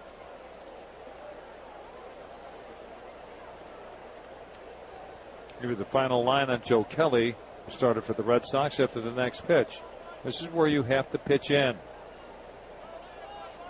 Hannigan waited, and the delivery low, ball one. Final line brought to you by Miller Lite. Friends, enjoy Miller time responsibly and always designate a driver, please. 3 1/3 innings for Kelly, 7 hits, 5 runs earned, 2 strikeouts, 1 hit batter. Did not walk a batter tonight either. That would have added to the score, as the White Sox sent 8 men to home plate and scored 4 of their 5 runs in the first inning. 1 on, 1 out. There's a swing and a fly ball to left field, dropping fast, and a ball in front of Melky Cabrera for a hit. So Hannigan has one over his head. Now he's got one in front of him. He's 2 for 2. Yeah, broken bat right there, and there's nothing could have been done by Cabrera on that one. And earlier today, tweeted out at DJ White Sox to our followers, let us know who you think, what prospects you'd like to see called up to the big leagues this year at some time for the White Sox. And we got some responses. Richard Pollock says he'd love to see Tim Anderson for sure. Maybe coming. Yeah. You don't know. But Okay. he's having a good year in the minor league. That's exactly right. We got Frankie Montas that Chris Broylette would like to see. He throws 100, and he was here for a day. Time run at second. Go ahead, run at first. And here's Jamiel Weeks, the second baseman. We called him up for that doubleheader with Kansas City. Right. He didn't see any action, Yes. but he was here. I'm interested to see if we call up the second baseman down there at AAA, Micah Johnson. That pitch hammered on the ground foul. It might have gone off his foot. The count 0-2 on Weeks. Well, Mike has been on fire down there. Yeah. I mean, he's hitting about 330 now, and close to 25 stolen bases. So, I mean, he's just doing a great job. Eric Johnson also having a good year, right? Eric Johnson, yeah, I think he leads AAA in strikeouts. Mr. Lockwood was saying he'd like to see Eric Johnson up here. There you go. He's been dealing. 2 strikes on Weeks. Runners at first and second. 4th inning, 5-4 Sox. Dank's unsure about what he wanted to do, so he whirled around to try and throw to second base where Castillo was, and no one was covering the bag. That's just momentary. He's going to collect his thoughts and do what he wants to do on this pitch, I believe. 1 out, 2 aboard. 5-4 Sox. Boston batting their half of the 4th here at Fenway Park in Boston. Glad to have you with us tonight. The pitch down and away. 1 ball, 2 strikes. Was that the changeup? That was a changeup. Turned over at 78 miles an hour, down and away. See if he'd chase it. Danks has crossed the threshold of 70 pitches now thrown. He's got 1 out in the 4th. How about a double play ground ball? Oh, wait, the pitcher's best friend? Absolutely. Yeah. 1 ball and 2 strikes. And Danks with the look at the runners at first and second. Double glance there now. And the 1-2 pitch foul back. Might have chased ball 2, but had to cover home plate. That was up and in. Yeah, pretty good cutter right on the hands there. Very enticing pitch until you swing at it. We got a couple other responses. I believe it's Billy Reffeld. He'd like to see Davidson get an opportunity up here at DH. How's he doing? He's had a lot of strikeouts. Well, a lot of strikeouts, got some walks, but I mean, he is second in the league actually in home runs. The 1-2, bouncing ball off Danks, hit him in the shin, and the bases are loaded. That was, I think, going to make it through for a hit. Yeah, that probably would have been up the middle, but I think he may have got his glove on that, Ed. I hope so. Because that was a missile, and if he didn't get a glove on it, then he should be limping right now. Don Cooper, the pitching coach, to the mound on a slow, methodical walk. We're joined by all the infielders and the catcher. Talk about what's going on. Saladino picked the ball up, but there was no play. Yeah. So he got a jam instead of the double play on that batter. You get it right here with the top of the order. Mookie Betts is the guy that's tough to double up, though. He's just hit into 1 double play this year. How about home to first? Okay. Well, we can get it any way we want, right? Yeah. Another look at the replay, and I can't tell from the center field camera where that hit him, if it did. Well, I know it hit him. I just don't know if it hit him on the glove or the shin, or maybe a combination of both. But Cooper has had a say with everybody in the infield, including the pitcher, John Danks, and he has told them, I'm okay. Well, he's got some work to do right here.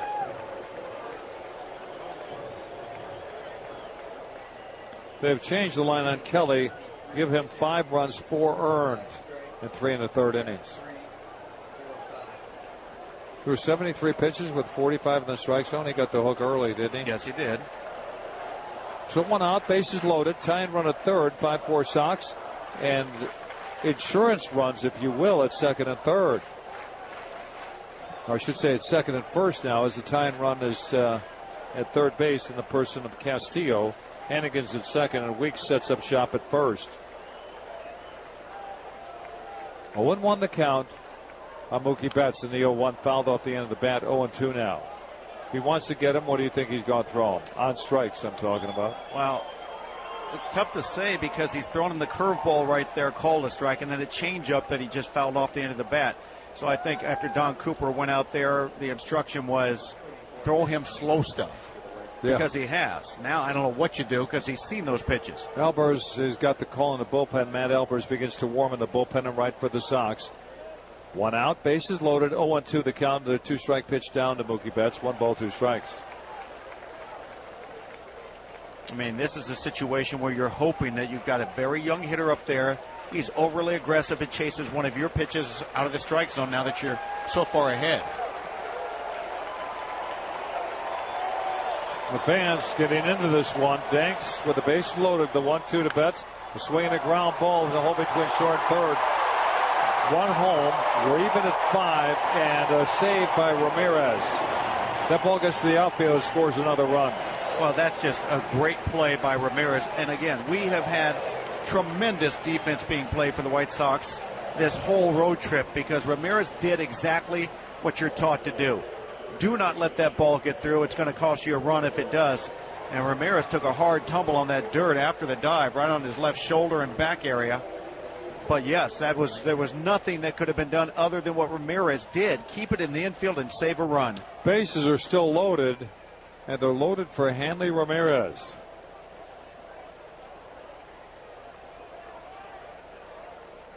No easy way, as we talked about in the pregame show, getting through this lineup of the Red Sox. If you're going to pitch in, you got to pitch in, but you also have to vary the attack.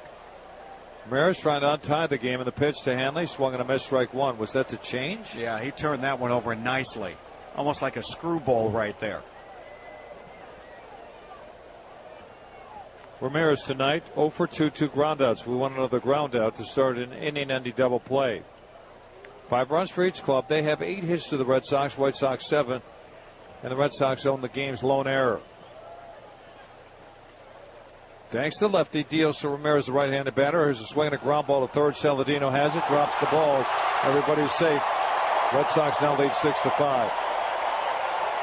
John Danks pats him on the backside, slaps his glove, and says, "It's okay. Let's go. No problem, Saladino." He's got a little quick, and it looked like he may have taken his eye off the ball to see if he had a play at the plate. That's a good point. I think he did exactly what you said. He actually looked at the runner that was charging right at him from second base. Took his eye off because he saw the runner right there, and then lost track of the ball.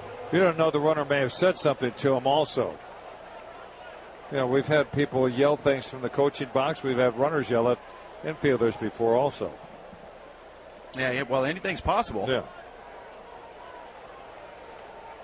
So the Red Sox now lead 6-5. They came into this inning down 5-4. They've scored 2 in the first, 2 in the second, and 2 here so far in the fourth. Base is still loaded, and they're loaded for Xander Bogaerts. And the pitch to Bogaerts, a strike called 0-1. The approach these Red Sox have had is basically they're going to look for the fastball and adjust, and they've done a pretty good job making sure that they put the bat on the ball. 1 strikeout tonight, and that led to a guy being tossed out of the game because he didn't even agree with the call, but they've made contact. Ball back to John Danks, coming home the Flowers. And the pitch swung and a missed again. 0-2 now on Xander Bogaerts. This is one guy in the lineup to this point that really hasn't looked great swinging against Danks, even though he almost had a base hit because he hit one to first. And Danks couldn't get over there to cover. Infield plays back. The outfield fairly deep. Bogaerts, the right-handed batter, waiting for the 2-strike pitch. Here it is. Foul back. came with fastball up and in. Well, that's exactly why Tyler Flowers wanted it. He stood up. You know, we've been seeing more and more catchers stand up high and make sure here's your target way up here. That's where he wanted it. You That's can't where he feel got that it. as a hitter, though, right? No. You have to do that really late as a catcher when the batter's already staring out at the pitcher. He's done with his little waggle of the bat. 1 out, bases loaded. Red Sox leading 6-5. And the next one in the dirt. Nice stop by Flowers, keeping the ball in front of him. And the count now 1 ball, 2 strikes on Xander Bogaerts, their talented shortstop. They started with a ground out to first. Castillo single to left. Hannigan broke a bat single to left. Weeks an infield single. A Betts single to get the run in. And then an error by Saladino, allowing the second run to score. 1 ball, 2 strikes. The 1-2 with 1 out. Struck him out on a ball that was in the left-handed batter's box. The pitch was. Yeah, his body was going one way. In other words, he must have felt, here comes a fastball in, yet he chased a changeup way outside, not even close to being a strike. So the scene is set now for David Ortiz. 2 at-bats, a 2-run homer in the first with 2 down. His 3rd homer in the last game in 1 inning. He had 2 last night against the Tigers. Last time up, a roller to first that went 93 feet. He was out 3 unassisted. We'll take that second one rather than the first. Ortiz waits. Danks deals. Foul back, strike 1. He's trying to hit a slam. I don't blame him. Well, fastball in. That's right where Tyler Flowers wanted it, and he couldn't catch up. All he could do was foul it off. Ortiz has been lethal with the bases loaded in his career. 366 hitter, 70 hits, 191 at-bats, 11 grannies. He figures out what they're trying to get him out with, and then he doesn't miss it very often. A 1-1 on Ortiz, and the pitch is swinging a high fly ball center field. Shuck with room to the warning track. Heels maybe. Comes in a few steps, makes the catch. Gave the crowd a thrill. Did Ortiz on a fly to center, and that ends it. He had a couple of runs in this inning on 4 hits, an error, and they leave 3 to the 5th.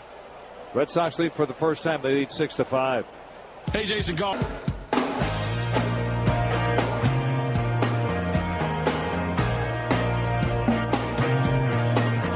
To the 5th inning we go. It is 6-5 Boston for the White Sox here in this 5th inning.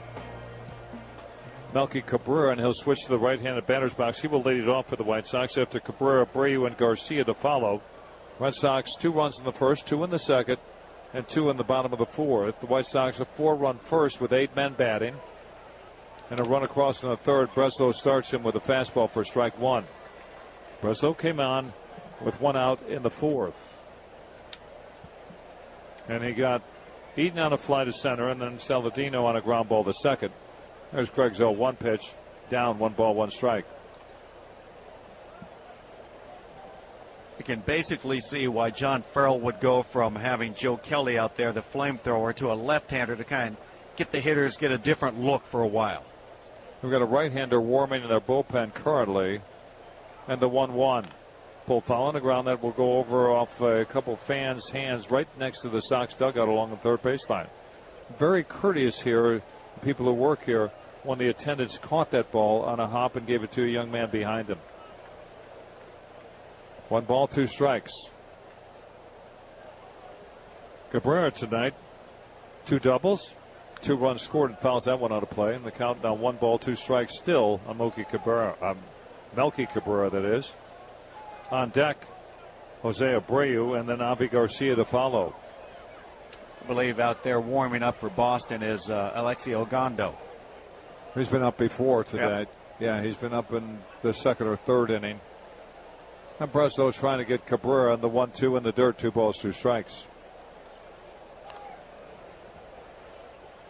Tomorrow, Samardzija will pitch for the White Sox, and Wade Miley will go for the Red Sox. Pre-game show tomorrow night with Chris Ranchi, 5:35. We'll have lineups about 6 o'clock Chicago time. And the first pitch, 6:05 from historic Fenway Park here in Boston. The 2-2 pitch to Cabrera struck him out swinging. Threw him a little cutter, and he chased it coming up empty. So with 1 out, here's Abreu. Hit by pitch. 1 of the runs scored the first, 1 of the 4. And then a single to right field in the 3rd to get Cabrera in. His RBI total is now at 33. Or check that. Let me see exactly what it is. It's at 53, not 33.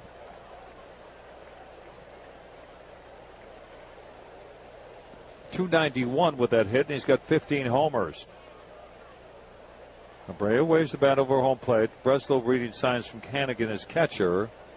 With one out, here's the pitch. In the dirt, ball one.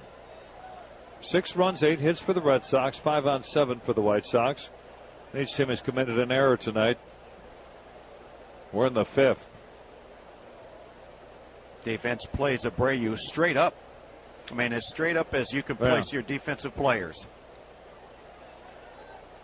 The 1-0.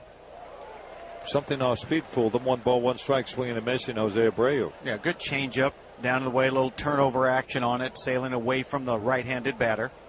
Career against Breslow, he's faced him once with a walk. To say that this ballpark has changed, not the playing surface, the walls, everything, they redid it, we understand that. But the signage in this ballpark, it's well lit, let me say that. That pitch inside just a smidge, and the count now 2 balls, 1 strike on Jose Abreu, the Sox first baseman. Well, you know, you get the green monster seats now, rooftop seats, stuff like that, things that have been added to this ballpark. And it looks like, because of a new coat of paint on it, looks brand new. It does. There's a swing and a line drive to left field down the line. This will pinball around the wall, chasing it down. Ramirez heading for second base with no problem as Abreu. And where's Ramirez? He's in the corner down there. Can't see him in our field division. And then the ball comes rolling in the throw. A tying run now at second base on Abreu's 1-out double here in the White Sox 5th. Yeah, Hanley, he went over there and cut that ball off before it could get to the wall and carry him around more than it was going to. But then his momentum took him right into the corner. And he realized, well, no point getting this back in a hurry. It's a double automatically. RBI opportunity for Avi Garcia now. A single in the first and a fly ball to center in the third. We need Avi to turn things around offensively. They're going to put him on with an intentional walk. The first one is out there. Hannigan wants the next one. That one was close to going to the backstop. This is surprising. We haven't seen many teams bother with walking our hitters. No. They haven't really feared them. And if you look at Avi on the year, you know, it's not like, especially of late, he came into this game with just 1 run batted in over the last 14 games. If you have that information, I go, hey, let's just make some quality pitches on him and try and see if he'll chase something. And there's ball 4, so the intentional pass is there for Breslow. And now he will deal with a left-handed batter, J.B. Shuck. Hey, Sox fans on the road traveling but still want to watch your White Sox? Subscribe to MLB.TV Premium for live or on demand anytime that you're watching on your devices. Real-time highlights, live look-ins, pitch tracking, and more. There are blackout and other restrictions that apply. Visit MLB.TV for details. That walk is brought to you by Thornton's. They fill a backpack full of school supplies for the Kids in Need Foundation. So 2 on with 1 out. White Sox trying to get even or jump in front as Shuck is at home plate. This is lefty on lefty, and JB tonight reached on an error and a pop to short. He's 0 for 2 officially. Breslow's first one high and inside, ball 1. What's something in Cleveland over the weekend, Darren? A walk to the starter. He intentionally walked the batter. Then manager came out, took him out, Terry Francona. Yep. And then that run scored. My thing is always this. If you're bringing someone from the bullpen, have him walk him. Here's the 1-0. Shuck a high pop out of play to the left. You know, that's funny because there's obviously 2 schools. Oh, there's no of thought. question, yeah. You know, there are the managers that go, no. My guy's worked hard enough. He's in a big jam. Getting him out of there right now, not going to add to his misery. If I take him out, that's his run. And then there's the other ones that say, hey, you got yourself in this fix. We now have to walk somebody. You're the one on the hook for it. And sometimes they go like this. I don't want to bring my reliever in and have him walk somebody right off the bat. I want him throwing strikes. And I personally believe in that more. Yeah, I would have the starter walk somebody instead. Yeah, I would rather have that, but that's what I'm thinking. The 1-1 to Shuck, inside 2 balls and a strike. I was never in favor of it while I was out there, to tell you the truth. They'll make me walk him and take me out. Let me try and get him out. Oh, you're going. That was it. Oh, you're going to have to go. Yeah, you're talking about when you were the guy that was on the field. Oh, absolutely. Yeah, I wouldn't want to walk somebody and then be yanked. 2 balls, 1 strike, 1 out. Runners at first and second. 5th inning. 6-5 Boston. And Breslow's 2-1 pitch. Close didn't get it. 3-1. A Walker loads the bases. And if that is indeed Ogando out there, he may be pitching. Yeah, I think basically that's it. You're trying to get the double play with Shuck, and if you don't, you go get the right-hander to face Ramirez, and then Flowers follows him. We've had fast games, and now we've got this one. Oh, yeah. 3 balls and a strike. Hitters counting to 3-1 to J.B. Shuck. He walked him. And the bases are loaded. Back-to-back walks. One was intentional. This one was not. The wheels are turning in Farrell, the manager's mind. Well, we have time. Let's pause here. 10 seconds for station identification on the score in the Sox Radio Network. WSCR in HD Chicago, WJMK HD2 Chicago. John Farrell to the mound. He grabs the ball from Breslow. That's going to be it for Craig Breslow. He leaves with this situation. Red Sox leading 6-5. Bases are loaded with 1 out. Delivery, know him from his days pitching in Texas. Pitched down there from 2010 through 2014. Numbers on Alexi on the year: 2-0 with a .392 earned run average in 40 games. He has 43 2/3 innings, 36 hits allowed, 10 home runs out of those 36 hits. That's a lot of home runs for a reliever. 15 walks and 34 strikeouts. Ogando basically missed all of 2013 on the disabled list. Right bicep tendonitis, shoulder inflammation a couple of times. Then last season, right elbow inflammation. So from the beginning of June, missed the rest of the season. This guy's missed a lot of baseball because of arm inflammation. No surgery, though, right? No. Just inflammation. I'll say this. If he gets through this jam without them scoring, they remove him, he could be the winning pitcher in this game if they keep the lead. How's that one? Yeah, that's interesting. 1 out.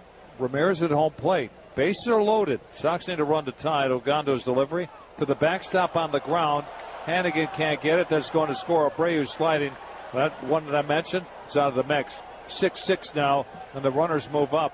As Abreu comes home, Garcia to third, and J.B. Shuck to second. How about this? Breslow could be the loser now.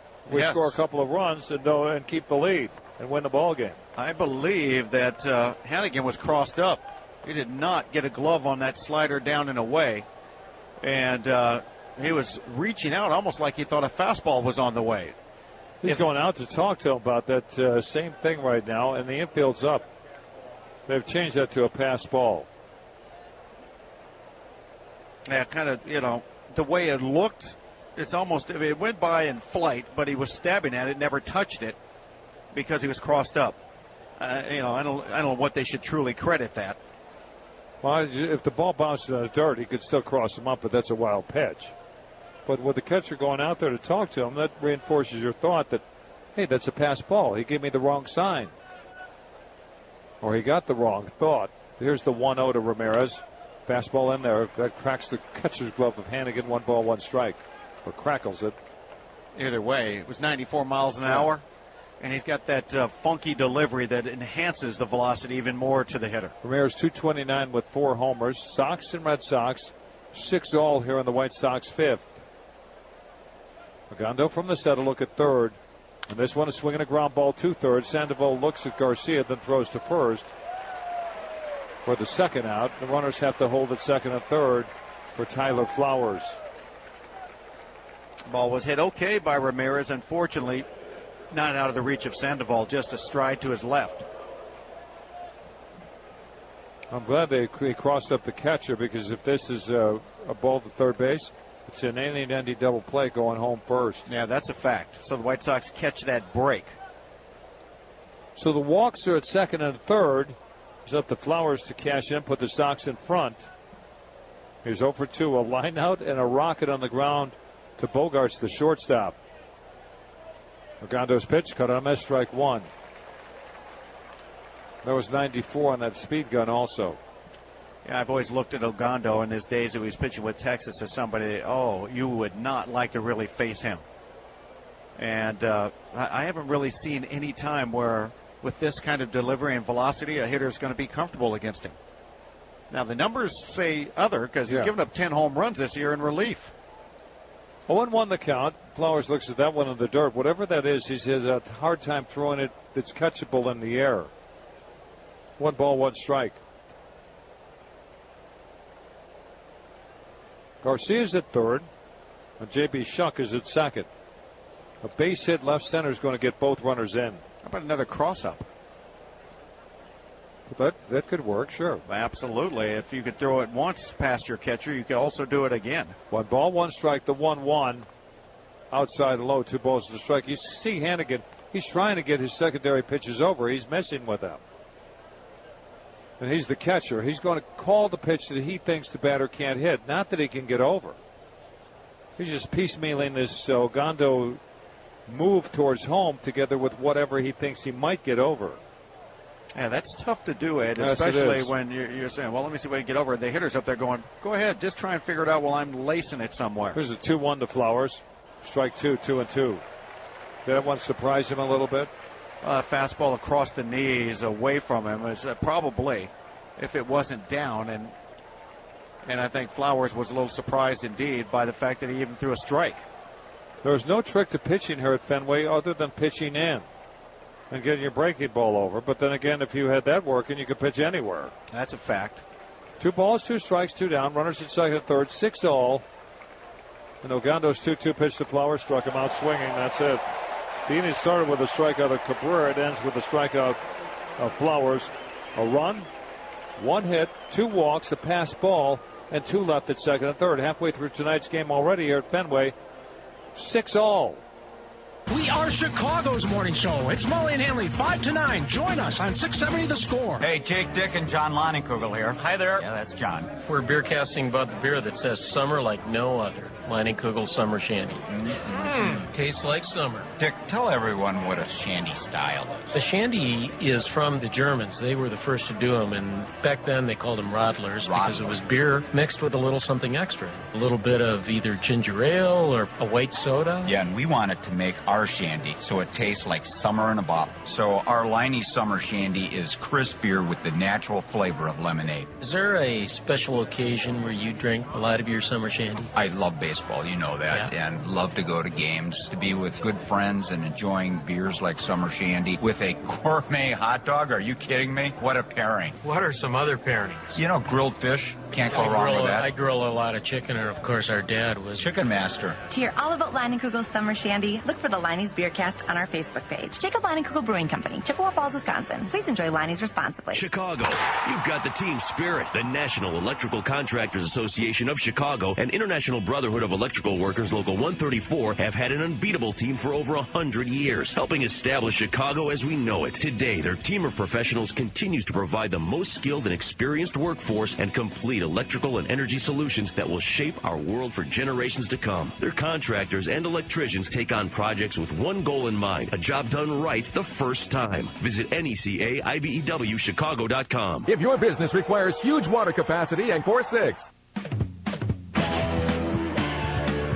Red Sox come up, bottom of 5. The game is even on the board, folks. 6 runs for each team, 8 hits for each team, and an error for each ball club. Daniel Nava in the game for a second at bat. Napoli batted in the first inning for the Red Sox and was called out on strikes to end the inning. Slammed down his bat, threw his helmet. The helmet actually bounced backwards. Hit Toby Bauer, the home plate umpire, in the shin, and he gave him the heave-ho.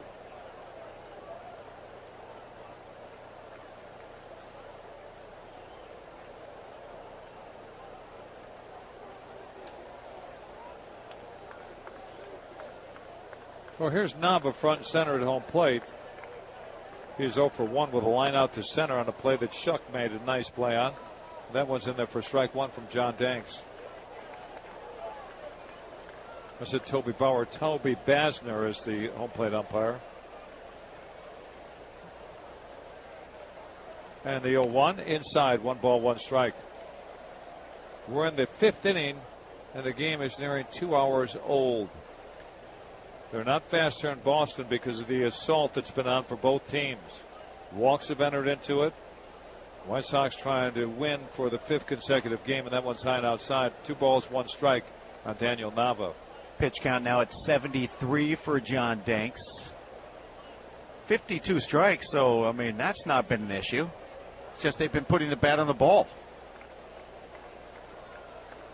2 balls, 1 strike. Infield straight up on the left side. They play him towards the middle of the diamond off the first base bag is Abreu by 30 feet. As Sanchez, as there's pitch 2, or strike 2 on a fastball. Sanchez, the second baseman, playing maybe if he drew a line from third base back towards second, towards right field, he'd be in that line, be in that lineage. He's a step in the outfield also. Danks with the 2-2 to Nava, swinging a high pop-up to short right field, right center that is. Over comes Shuck. Garcia said he'd take it early, and Shuck said, no, it's my ball, you're out. Yeah, at least the communication's there. Yeah. You know, Avi wanted that, like you said, right away, saying, I've got it. Shuck said, no, I'm right here. I'm going to get involved. So with one out, there's Pablo Sandoval, the former Giant.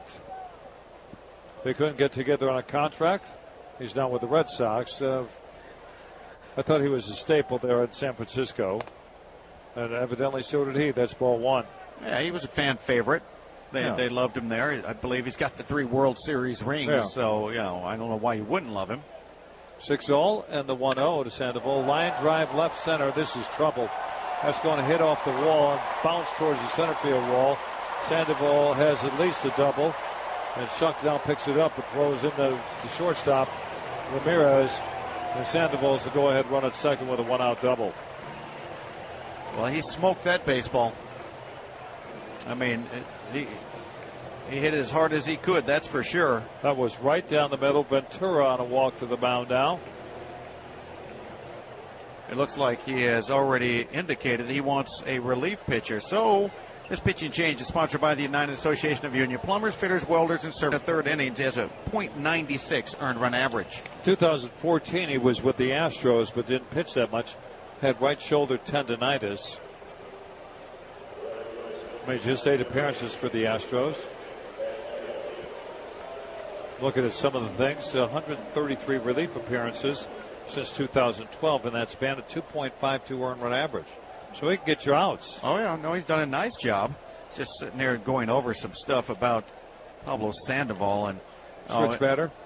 Well, how he tonight chose to just bat left-handed. Yeah. I don't know how long he's been doing it because he's a switch hitter, but he smoked that last one from a left-handed pitcher.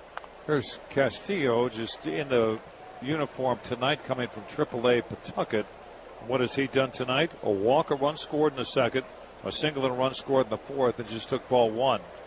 Yeah, Sandoval had just 2 hits and 41 at-bats this year, batting right-handed, so apparently he just said forget about it. It was in 0.49 or something like that. That one's fouled off, and the count on 1 ball, 1 strike on Rusney Castillo. It's a tough decision for a switch hitter to say, I'm just not going to do it. I feel terrible hitting from that side of the plate. I'm just going to stick to lefty. We saw Jose Valentin. We did. Said, that's it. I'm not batting right-handed anymore. 1 ball, 1 strike, 1 out. Go ahead run at second with Pablo Sandoval.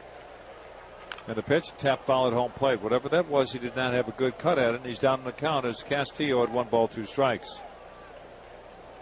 It's one of those nights, I think, where Don Cooper and Robin Ventura were sitting over there looking at how the night was going for John Danks. They'd love for him to get through 5 innings, but they just realized he doesn't have it tonight.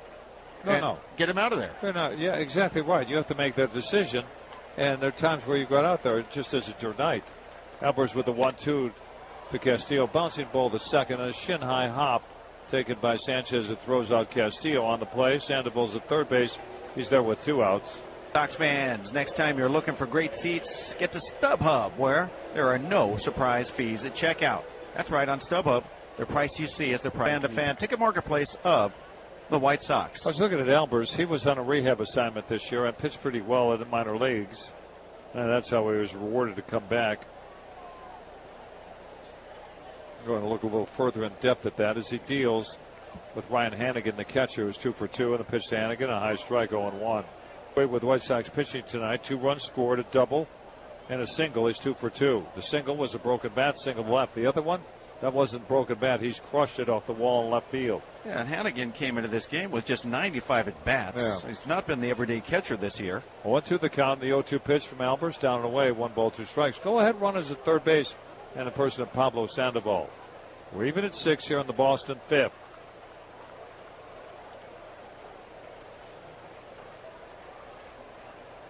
Albers works from the right side, the first base side of the pitching rubber. And trying to do away with one Ryan Hannigan, and the 1-2 pitch. A jam shot on the ground to third. A play for Saladino has it. A low throw dug out of the dirt. Nope. Ball off his glove. That's an error on the third baseman. The ball actually bounced off the glove in the Boston Red Sox dugout. It's a run across. It's now 7-6 Boston on a play we've seen him make many times. Looked like he was thinking about not making an error, to tell you the truth. I don't know how you make the assessment other than, to me, it looked like he got a little lackadaisical. He kind of took this for granted, dropped down sidearm, and just didn't throw it. It was a short hop, actually in between hop. It wasn't that short of a hop for Abreu, who gave that swipe rather than just receiving the ball. I thought he had it at first. It came right up off the glove, and the heel of his glove and bounced in the dugout. So 2 errors on Saladino tonight, and he came into this game with none. 7-6 now Boston. And there's Jamile Weeks, the second baseman. And that went low for ball 1. This has obviously not been a well-played game tonight on either side when you're looking at all things that have taken place. No. Next one of Weeks. That's outside. 2 balls, no strikes. Here's the final line of John Danks. 4 1/3 innings, 9 hits, 7 runs, 6 earned, 1 walk, 2 strikeouts, and a home run by David Ortiz.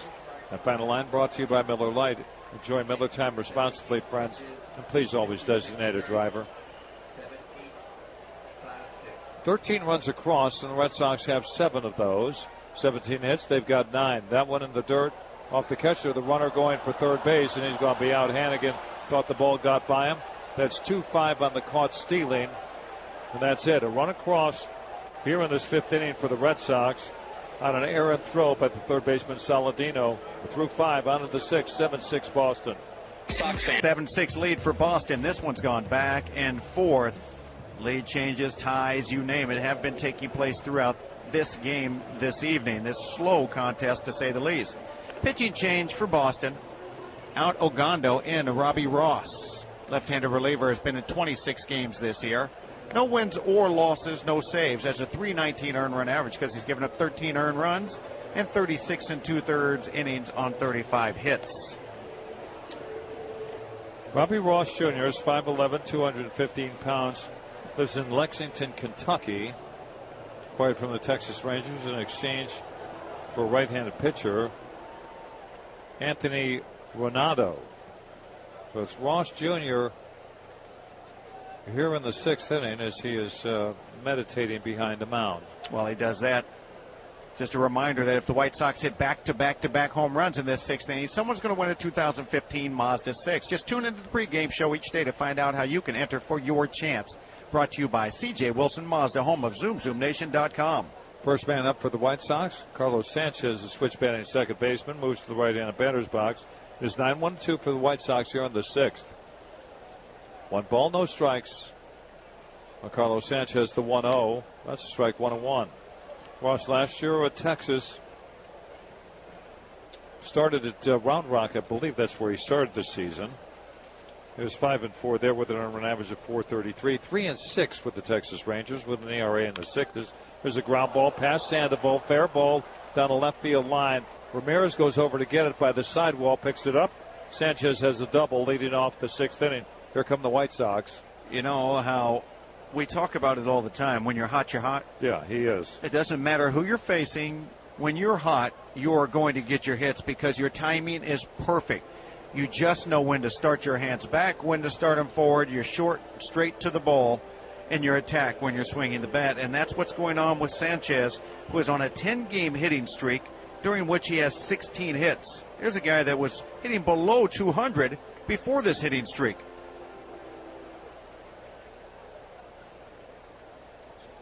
So let's just make sure now that we have that double to lead off this inning. Adam Eaton makes sure he moves the runner over at least. They play up at the corners. They're expecting a bunt. Here's a line drive to left center. That's a hit. That's going to roll to the wall. We're even at 7, and Eaton has a double. And he ran like he was going to go to third base. That's how you're supposed to run the bases. That's exactly right. As Eaton, with the corners playing up right in his face, looking like they were going to take the bunt away from him, he didn't just try to hook the ball. He just wanted to hit the ball as hard as he could. In those situations, nothing wrong with that approach. We have seen games like this before, but not often, let's say that. There's been 14 runs in the game, and the White Sox now have evened, I think they've jumped ahead with 10 hits now in another game on this road trip, with the exception of yesterday's game, they've had multiple hits, double figures. Well, they have 5 doubles, 2 triples in this game out of the 10 hits. Here's Saladino taking strike one.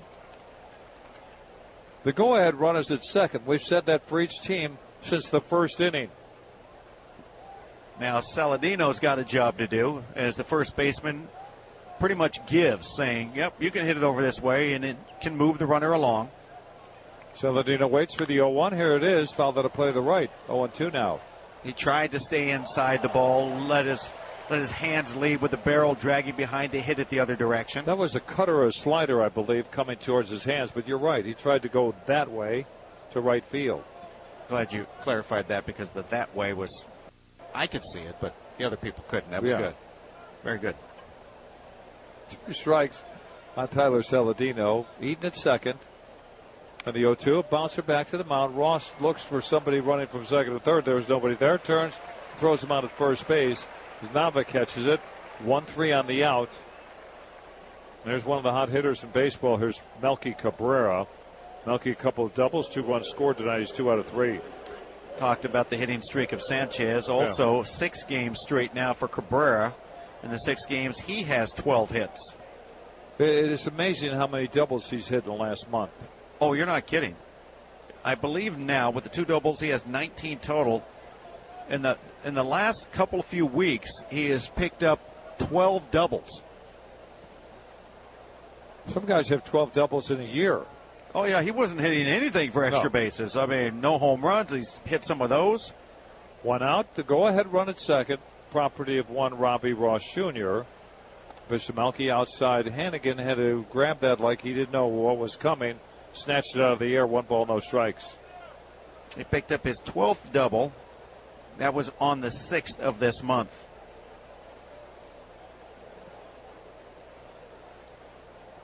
Ross settles at the belt. Doesn't even look at second. The 1-0. That's a strike. 1-1.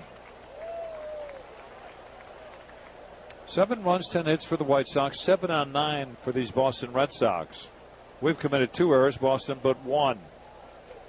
On the White Sox, half of the 6th inning here at Fenway Park. Glad you're with us tonight. At the 1-1. Inside, did it hit him?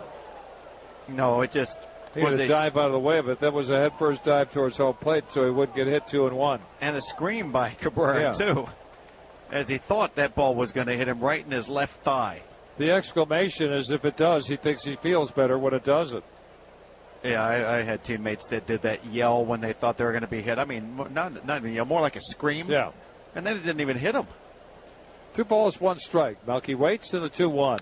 Swinging a bouncing ball foul. That jammed him. May have broken his bat. Oh, yeah. Get a new bat in play. And a reminder, Sox fans, all season long, you score with Papa John's Pizza the day after the Sox score 5 runs or more.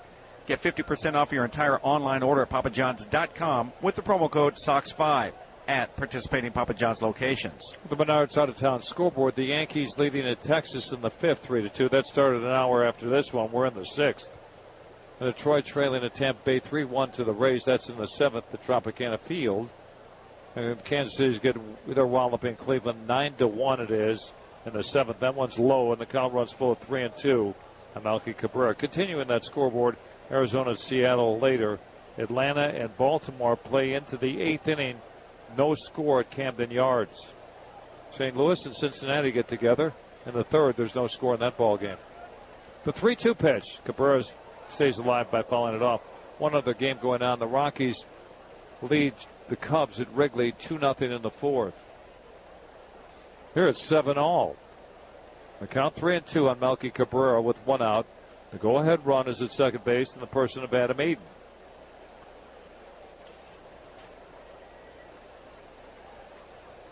Ross, the lefty, from the set, deals the 3-2 again. He struck him out on a high fastball.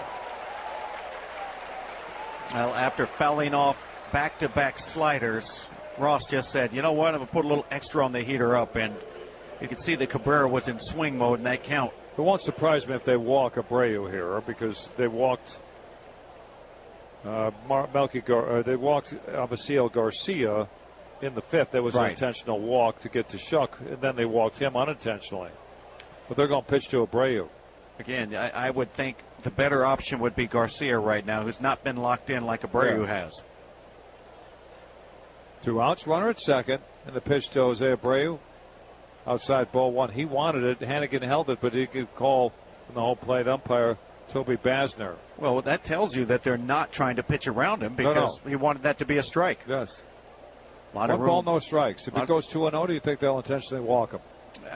No, because I don't see why you would. You should just go after him if that's the case. The 1-0, he went after him, swinging and missing. Jose Abreu, 1 ball, 1 strike. They play Abreu as if because he hit one down the left field line last time up for a double, he'll pull the ball because the gap is in now left center. They've got him. Well, they've got confusion. He'll hit it the other way, but he'll pull it. They just leave it wide open in left center. Look how far Nava's off the line at first. Exactly. 1 ball, 1 strike. Abreu waiting. Robbie Ross reading signs, now straightens. Eating the go-ahead runners at second with 2 down. The 1-1. Abreu takes one close, but it's the ball 2-1. In this game, Abreu with a base hit towards right center field. A base hit down the left field line, and it seems the defense is influenced because of that rather than just a game plan of where he hits it. They have the scouting report, but they pitched to that, and it hasn't worked out. So they're still going to pitch to it, but they've set the defense differently.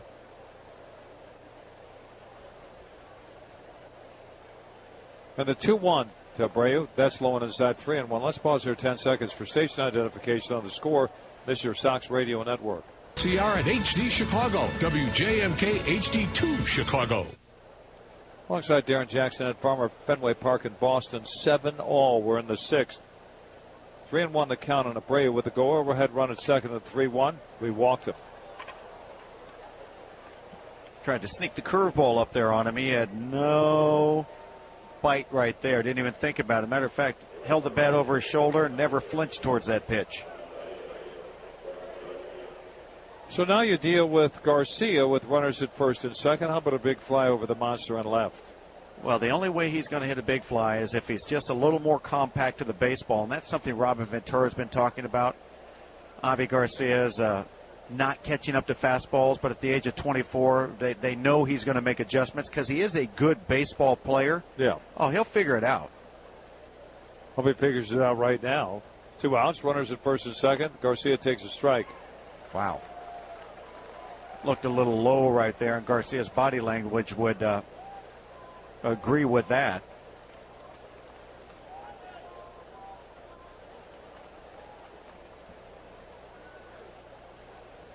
One strike on Avisail Garcia. Abreu at first, Eden is at second, 2 outs. And that pitch in the dirt, 1 ball, 1 strike. His breaking pitch is not thrown over but once. I believe that was a curveball. I haven't seen the slider, not recognizing it from up here. But the count 1 ball, 1 strike. The Yankees are in town Friday when we get home for a weekend series with the Sox, and I think Tampa Bay comes in. I have to check that to make sure, but I believe that's who's coming in. And then we have a day off and we're going to Kansas City. Kansas City's rolling at Cleveland. Cleveland's reeling. They lost 4 to us. They're down 9-1 in the 7th to the Royals. The 1-1 pitch to Garcia, swinging the chopper to third, diving. Sandoval gets up, throws him out. Nice play by the third baseman, saved a run. So the Sox do get even with a run across, back-to-back doubles, a walk, and they leave a pair. Red Sox coming up, bottom of 6. We're tied at 7. Boris and Bernstein, afternoons 1 to 6. It's free Sox tickets and unique Chicago sports conversation. On the score. Do you like winning big? Check out Stella's and Shelby's to play, spin, win. Chicagoland's premium place to play slots and video poker. Future.com. Not all Country Financial representatives are licensed to offer all products and services. Thanks to Flood Brothers Disposal. Red Sox turn here in the 6th. 7-all. This has been a wild one, friends. Sox sent 9 to home plate in the first, scored 4 times. Red Sox came roaring back. A 2-run homer by Ortiz. They scored 2 in the second. Sox got a run back in the third. They led 5-4, and the Red Sox 2 in the 4th to jump in front. Sox got a run in the 5th. Red Sox got a run in the bottom half of the 5th. We got a run in the top half of the 6th. We're even at 7. Whew. There's Jamiel Weeks, the second baseman, and switch batter in the pitch. Outside corner from Matt Albers. The starters will not certainly be around for this one. This is a bullpen game. And Ogando looked like he was a pitcher of record until the Sox tied it with a run across here in the top of the 6th inning. You say that about several pitchers right now. That's true. The 0-1, the Weeks fouled to play to the left. 0-2 now. First, it looked like Joe Kelly was going to be the pitcher of record. Yeah. Then John Danks. Then Breslow and Ogando. No. Now these guys are all off the hook. Yeah, this is a bullpen game. Albers is on the hook here in this inning. But then again, he could be off the hook if they score him some runs. He's not on the hook for anything right now because Ross Jr. is the pitcher of record for the Red Sox, but we're tied at 7. Weeks takes a fastball into close, very close, 1 ball, 2 strikes. This is game number 100 for the Red Sox, and for the White Sox, 97. White Sox 46-50. The Red Sox, they're 11 games under 500 at 44-55. 1 ball, 2 strikes. The 1-2 from Alberts. Back inside and low. 2 balls, 2 strikes.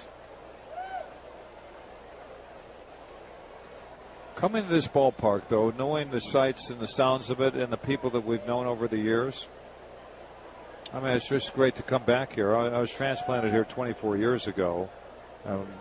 My doctors are here tonight. It's like seeing family members. 2 balls, 2 strikes. The 2-2. Swinging a shot to left field. That's a base hit. So Weeks opens their Red Sox 6 with a single to left field. Oh, yeah. And it continues. Now each team with 10 hits. We're just in the 6th.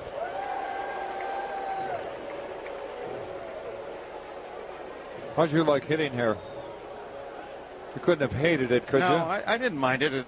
It was a good place to hit because of the uniqueness of these walls and the gaps and all that. You know, it always came down to me hitting someplace depending on the pitching staff you were facing. See, with Albers there pitching the 2 inside the Weeks for balls, that didn't do anything. He's still looking center away.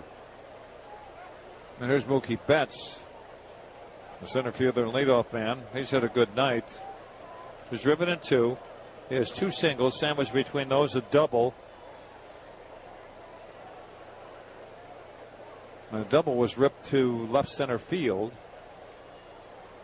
And this guy's a good player. He could go get him in center. He saved a few runs with the catch in left center. Pitch to Mookie, and there for strike 1. We talked about it earlier with Betts. Tough to double him up. Just 1 time this year, he's hit into a double play.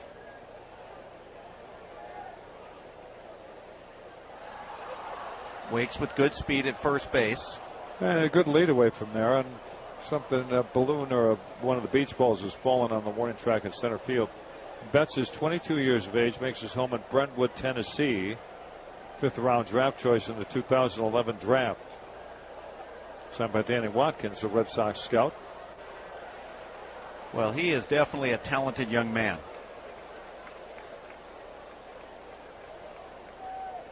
52 games last year with the Red Sox at 291.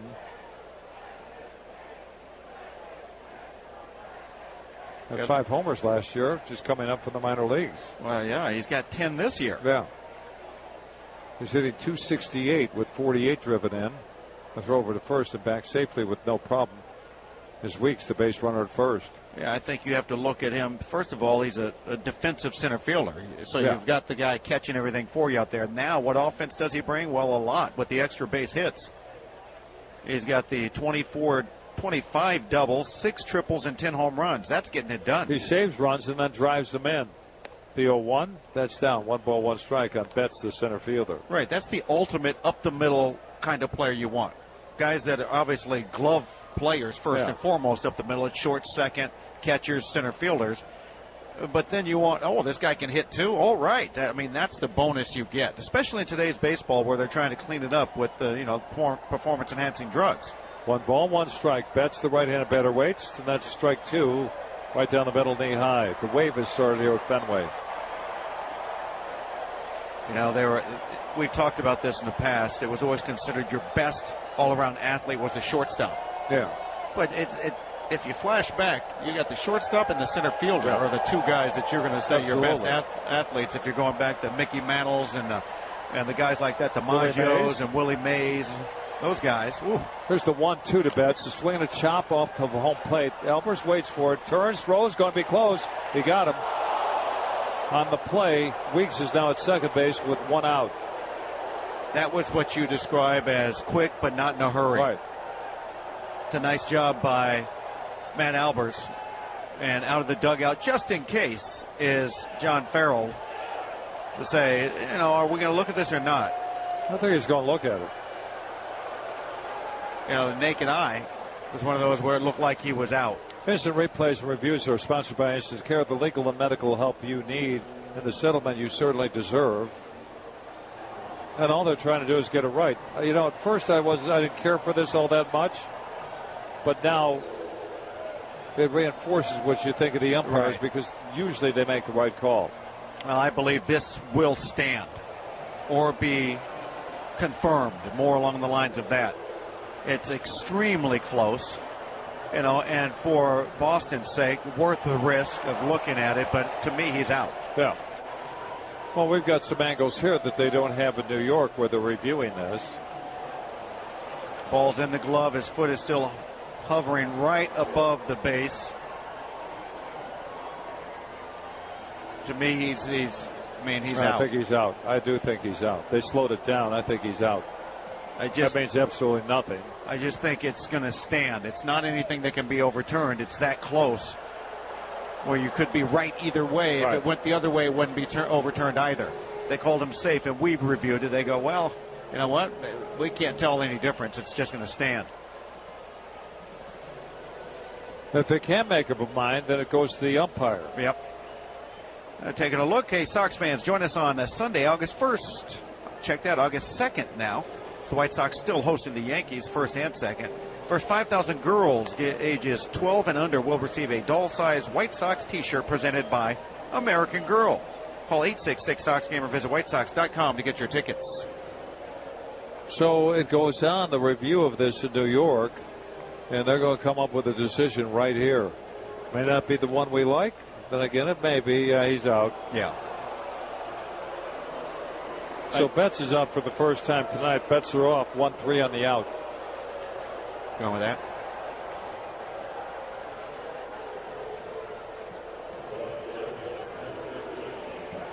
He's not at first, is he? No, he's off. Okay. The bases, yeah. There's Hanley Ramirez, the left fielder. He's 0 for 3 officially. He reached the last time on an error by the third baseman Saladino on an errant throw.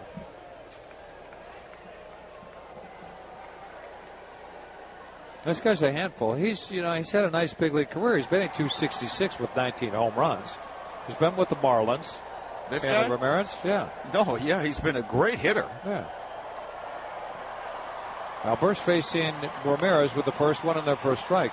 I believe he came up as a shortstop, didn't he? Because that's what I remember about him. With the Marlins, and he led the league in hitting. Now that one, I believe it, but I don't recall that. No, but I believe it. One strike on Hanley Ramirez, one out. 7-0. Hits are even at 10. Go ahead run is Weeks at second base. Albers will look at the runner now. A whirl around move, but no throw to second base. In 2007, he hit .332, 29 homers, 81 batted in. He hit .342. I think that's the year he led the league in hitting. .342 and 24 home runs. Was he the most valuable player ever? I think 342 would get you some votes. It depends on your competition that year and where you placed. They scored 125 runs. 0-1 the count on Hanley Ramirez, one out. Go ahead, run at second, and the one strike pitch. A swing and a shot to third. Saladino had it, gets up, throws to first. A toe dance over there by Abreu. That's 5-3 on the out. Hit that hard. That was a rocket to third, and for Saladino, right now some confidence building right there. Yep. He was Rookie of the Year, Ramirez, in 2006. Was that with the Marlins? Yeah, yes. First Marlin to win a batting title with that .342, named to the All-Star team for a second straight year, Silver Slugger. But it doesn't say anything about MVP. So a runner at second, and it falls to Xander Bogaerts, their shortstop, and this guy could play. Xander tonight reached on a fielder's choice, scored a run. He's 0 for 3 officially, and that slider misses down and away. 1 ball, no strikes. This is not an easy lineup to go through. No. We talk about the runs batted in just for the leadoff guy, the number 2 hitter, the number 3 guy. They're all in the high 40s. It runs through their pitching staff. That's what's let them it. down. I mean, I'm playing it simple. 1 ball, no strikes on Xander Bogaerts. There's a strike, 1-1. When the White Sox do get up in the 7th, excuse me, Darren, Shuck will lead it off.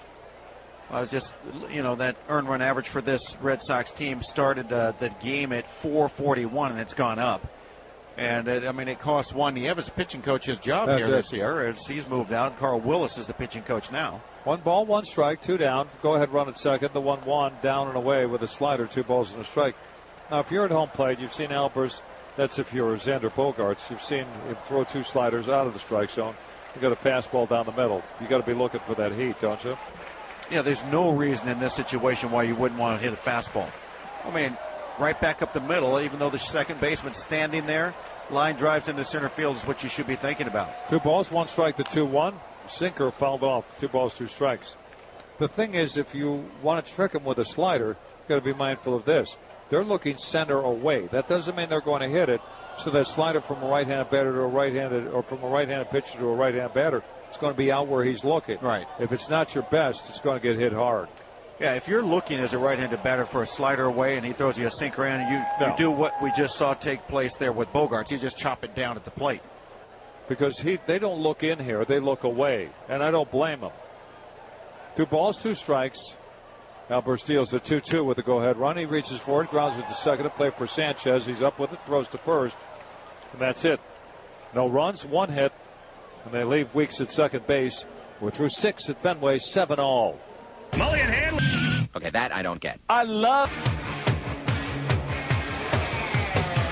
So Ross comes out to start the 7th already. Nothing has been decided, friends. 7-all.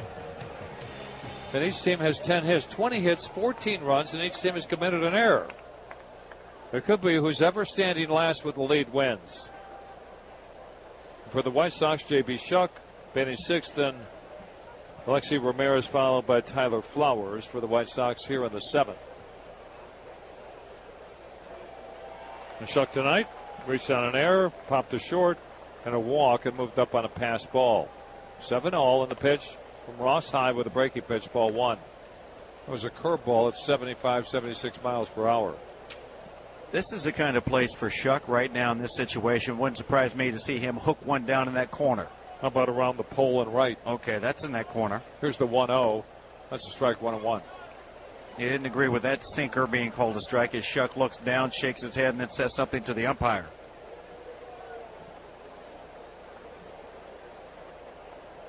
Jennings was warming, but I think that's Duke now out there in the bullpen. The 1-1 is swinging a line drive right center. That'll bounce down for a hit. Over to get it to center fielder Betts. He's going for 2. The throw there going to be close. He dives in safely with the double. That's a hustling double for the Ohio State Buckeye, J.B. Shuck. Well, he's always hustling, that's for sure. But I'll say this for Betts in center field. He did nothing wrong. He ran as fast as he could, cut that ball off, turned, and assumed the guy was running and threw it. That's what you're supposed to do. The hard thing is when you're doing that 360 turn, putting your back to the infield and trying to throw accurately back to second, the throw was off the mark. But because of the hustle of Shuck, thinking double all the way, he just beat the diving effort of the second baseman. That's 6 doubles for the White Sox tonight and 2 triples. Yikes. So the 11th hit puts a runner at second base, the go-ahead run. And here's Ramirez jumping out of the way for ball 1. Alexi, not that good tonight. A double play grounder. A strikeout and a bouncing ball to the third baseman, Sandoval. You could do something good here and make sure he moves the runner over.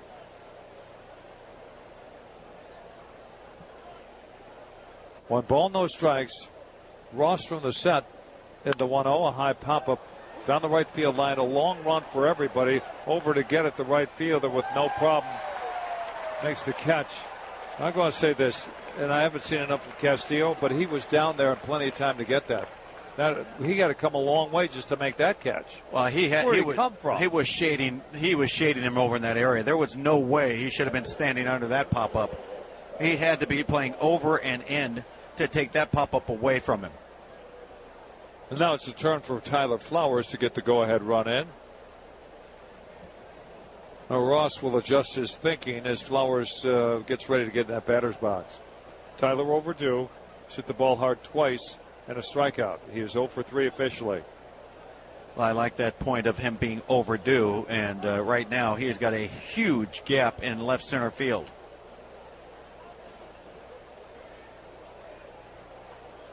Pitch to T, fouled, strike one. Came to the inside corner with that pitch. Fastball at 94 miles an hour. A couple of ways a hitter can think about it. If he walks up to home plate and you see that they're shading you towards right field, immediately you might say to yourself, well, they're going to try and get me out of the way because, why else would they pitch me in and then they don't have the defense set up that way? But apparently they pitched him in there anyway. The reason you pitch right-handers in here is because of the wall and left. But you play them the other way. Yeah, exactly, because the mistakes are going to be made. They're going to be made out over home plate. That one close, but not a strike. 1 ball, 1 strike on Tyler Flowers. That's why generally, in olden days in baseball, you didn't just check out the defense unless it was infielders playing up or something. You didn't look where the outfielders were because that was irrelevant. Exactly right. 1 ball, 1 strike, 1 out. The 1-1. Flowers takes strike 2. As a hitter, you can't be too worried about, they're shading me the other direction in the outfield. If you start thinking that much, then they're already in your mind, and that's not a good thing. Flowers with 1 strike to work with, trying to give the Sox a lead here in the 7th. We're even at 7. Shuck at second with 1 out. Ross doesn't even look there as this one's tapped foul over towards the Sox dugout, and he has life at home plate, but barely for Tyler Flowers at 1 ball, 2 strikes. He has faced Ross 3 at-bats, and he has 2 hits and a strikeout. That's in his career. For starters, long since departed, especially Joe Kelly for the Red Sox. 3 1/3 he lasted. Ross with another 1-2 pitch, a swing and a line drive up the middle. That's a hit. Shuck can still score on that. He's around third base. Up with it, Mookie Betts. The throw coming in, not nearly in time, and threw it over the catcher's head with Ross backing it up. A run is scored. Flowers with a run-scoring single makes second on the throw home. Sox lead again. They lead 8-7. Very conservative base running by J.B. Shuck. Wasn't sure where the shortstop was, so he decided to err on the side of caution. Went back towards second. Saw it got past the shortstop playing towards a hole. He was nowhere in the vicinity of where that ball went. And then he said, well, I got to go. And very aggressive was Joe McEwing, the third base coach, as Betts got to that ball before he did even hit third base. But the throw was terrible, overthrowing everybody but the pitcher backing up and into second. Flowers goes because of it. So a chance to get another run in here on a throw home that was, as Darren said, well over the catcher's head. And the guy at home plate, one of the White Sox hottest hitters, if not the hottest hitter, Carlos Sanchez, last time up a double, time before a single. Pitch to Carlos, breaking ball in there, strike 1. Is that the curve? That was the curve, as he knows he's facing the hot hitter. Made sure to get ahead of him with something off speed. And again, just like Tyler Flowers taking advantage of the left center field area, there's a huge gap out that way. Sanchez waits the 0-1 to Carlos, cut on a miss, 0-2. Back that curveball up with a slider. He's gone to plan B now, has Ross Jr. I think your best bet when you're facing a hot hitter is, don't throw him a fastball. That's the one he's timing. 0-2, one strike left for Sanchez. Same thing for Flowers. He singled it to go-ahead run. This pitch, fly ball down the right field line. You're right, that right fielder, Castillo, he's playing basically, when you look at the ballpark, you say, he's straight up and right. He's not straight up and right, not even close to it, Darren. No. He's more towards the line at right field. Well, mentioning where the center fielder is playing towards right center, generally you're going to push the right fielder over towards the line, and they've got him in as well. Sanchez can hit a fly ball over his head. Yes. And the 2-strike pitch again to Carlos. Popped them up, and this is playable right up the elevator shaft. Hannigan and the pitcher. Ross calls for it, makes his catch. The pitcher made the play between the mound and the first baseline. About 35 feet down the line? Yeah, and he did the right thing making the call, because you could tell Nava and the catcher both were running there going, that's too hard of a play for us. So now they move the outfielders the altogether different way. They're taking Betts, the center fielder, moving him towards left center for Adam Eaton. He could triple again down the right field line. He could triple almost straight up in right field. Tozawa warms in the bullpen for the Red Sox. Runner at second, the pitch to Adam, outside, ball one. And I've not seen this alignment before in Boston. Well, I haven't seen this alignment anywhere. Infield plays straight up, but they keep shading the hitters the opposite direction. Right field is open. Oh, yeah. Line drive basically straight away right field. You said it. It's a triple. They're swinging a line drive down the left field line out of play. So the lefty on lefty pitching him away, and Hannigan, the catcher, going to the mound or halfway there to talk with his pitcher, Robbie Ross Jr. Yeah, this is a situation where they're paying attention to what Eaton has done in the game. It's almost as if what the Red Sox defense has been doing this game is seeing what's taken place within the game and adjusted their defense to it. Ramirez could catch a line drive down the left field line where he's playing. Yes, if it was just inside the line, it's hard only because that wall closes in on you in a hurry, and you don't want to go face first in that. 1 ball, 1 strike, and the 1-1 from Ross fouled out of play. That was a fastball, and it fouled off the sidewall, and it beat him up. Whatever he was looking for, that was not it. In the count 1-2. The people in the first row thankful. Well, that's what I'm gonna say. This is a place where if you hit a line drive in the seats, somebody's going to get hit because there's somebody in all the seats. Yes. Hannigan working through the signs. Flowers at second with 2 down. Run across. Sox lead 8-7. The pitch to Eaton. Fouled again out of play. He stayed conservatively away. But then again, that's where his defense is in the outfield. Yeah, he's pitching to his defense, that's for sure, against this batter.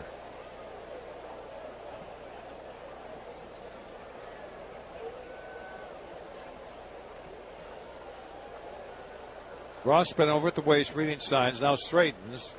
Flowers the lead away from second. 8-7 Sox, and the pitch to Adam Eaton. Another follow play to the left. Something's got to give here, doesn't it?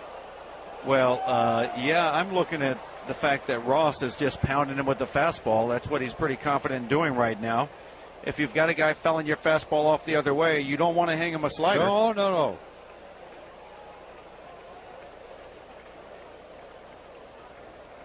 1 ball, 2 strikes, 2 outs. Sox have a dozen hits in the 1-2. A line shot past third. That's a fair ball. Hits the sidewall. That's going to get Flowers in. Eaton will scoot for second. Going to be close to throw there. He is out at second base. He gave him the hand there and it took it back. This one might be reviewed. Well, the good news is Flowers crossed home plate first, which was the key. He was running hard. That way that run counts. Woo. Risky business by Eaton trying to get into second with the man coming home. Give him a single to left field for right now. And he's out 7-4 at second base. And nobody left for the Sox as they played 2 here in the 7th. We go to the half of the Red Sox 7th inning. They'll stretch here at Fenway. 9-7 White Sox.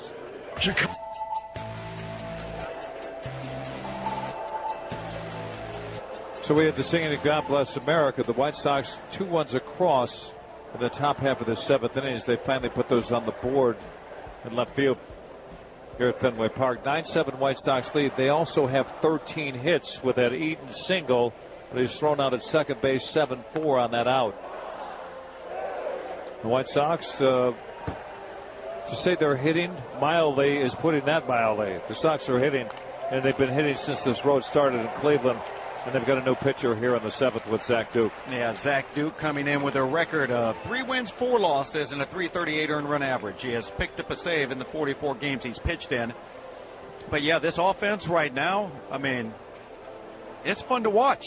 And trust us, folks, we've been here with you watching all that lack of hitting and lack of run support all year long and felt just like you did, wondering where is the offense? Well, here it is right now, that's for sure.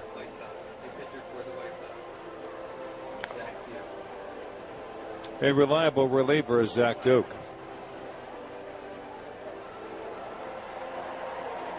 They will continue to warm up here on the mound.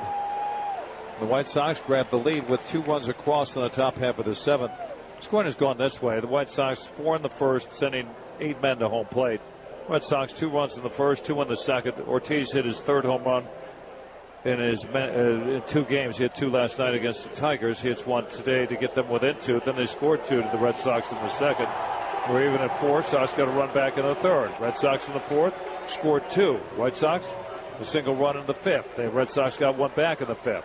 We got one in the 6th to get even at 7. And here in the top of the 7th, scored 2 to lead 9-7. And the first man up, David Ortiz, facing Zach Duke.